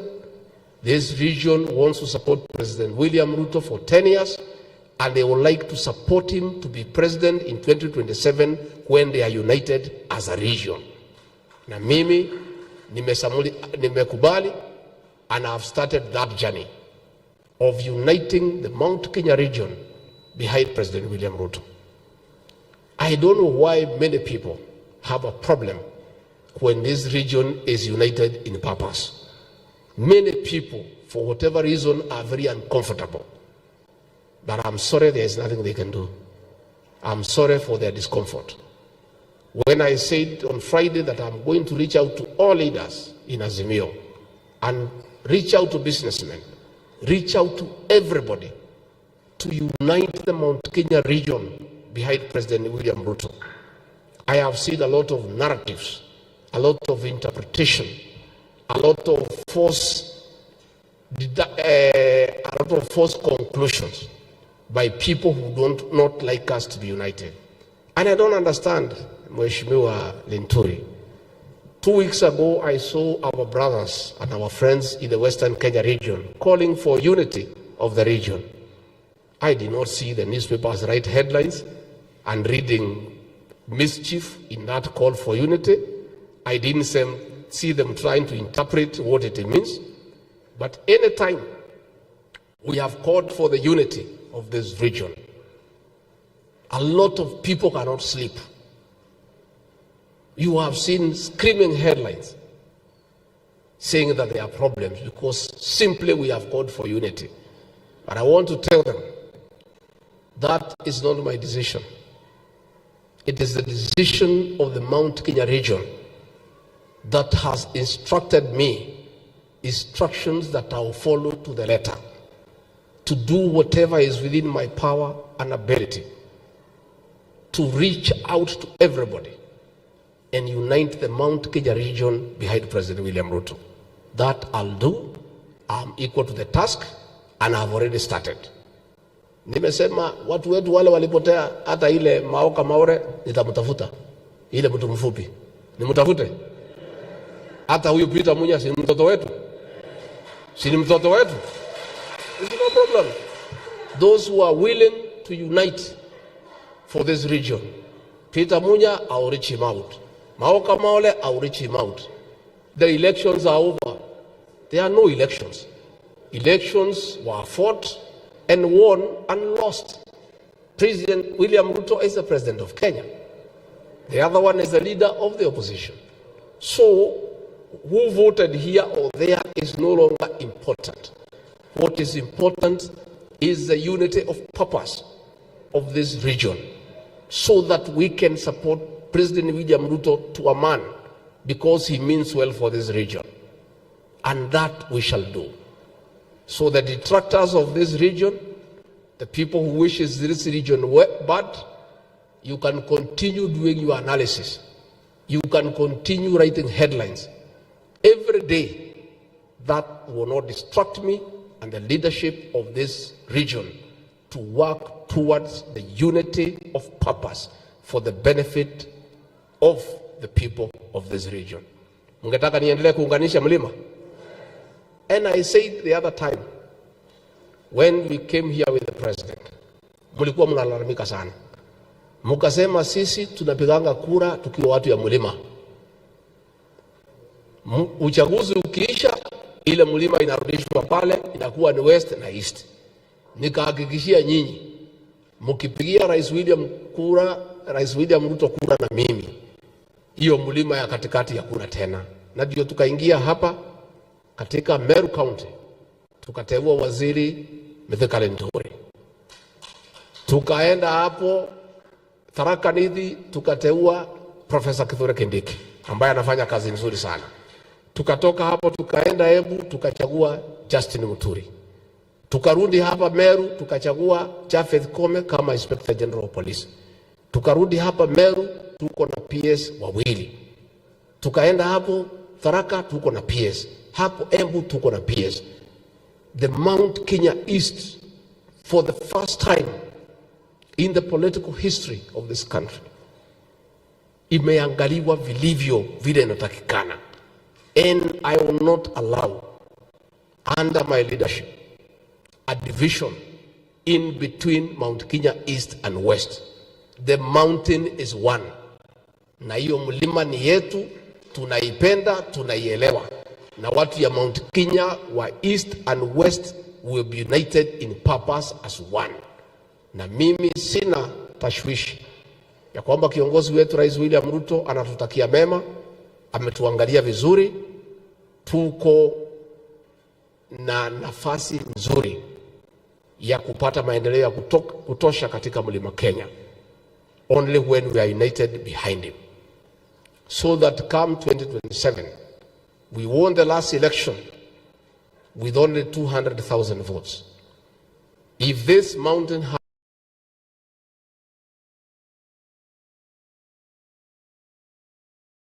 Why pay more? Chagua nice and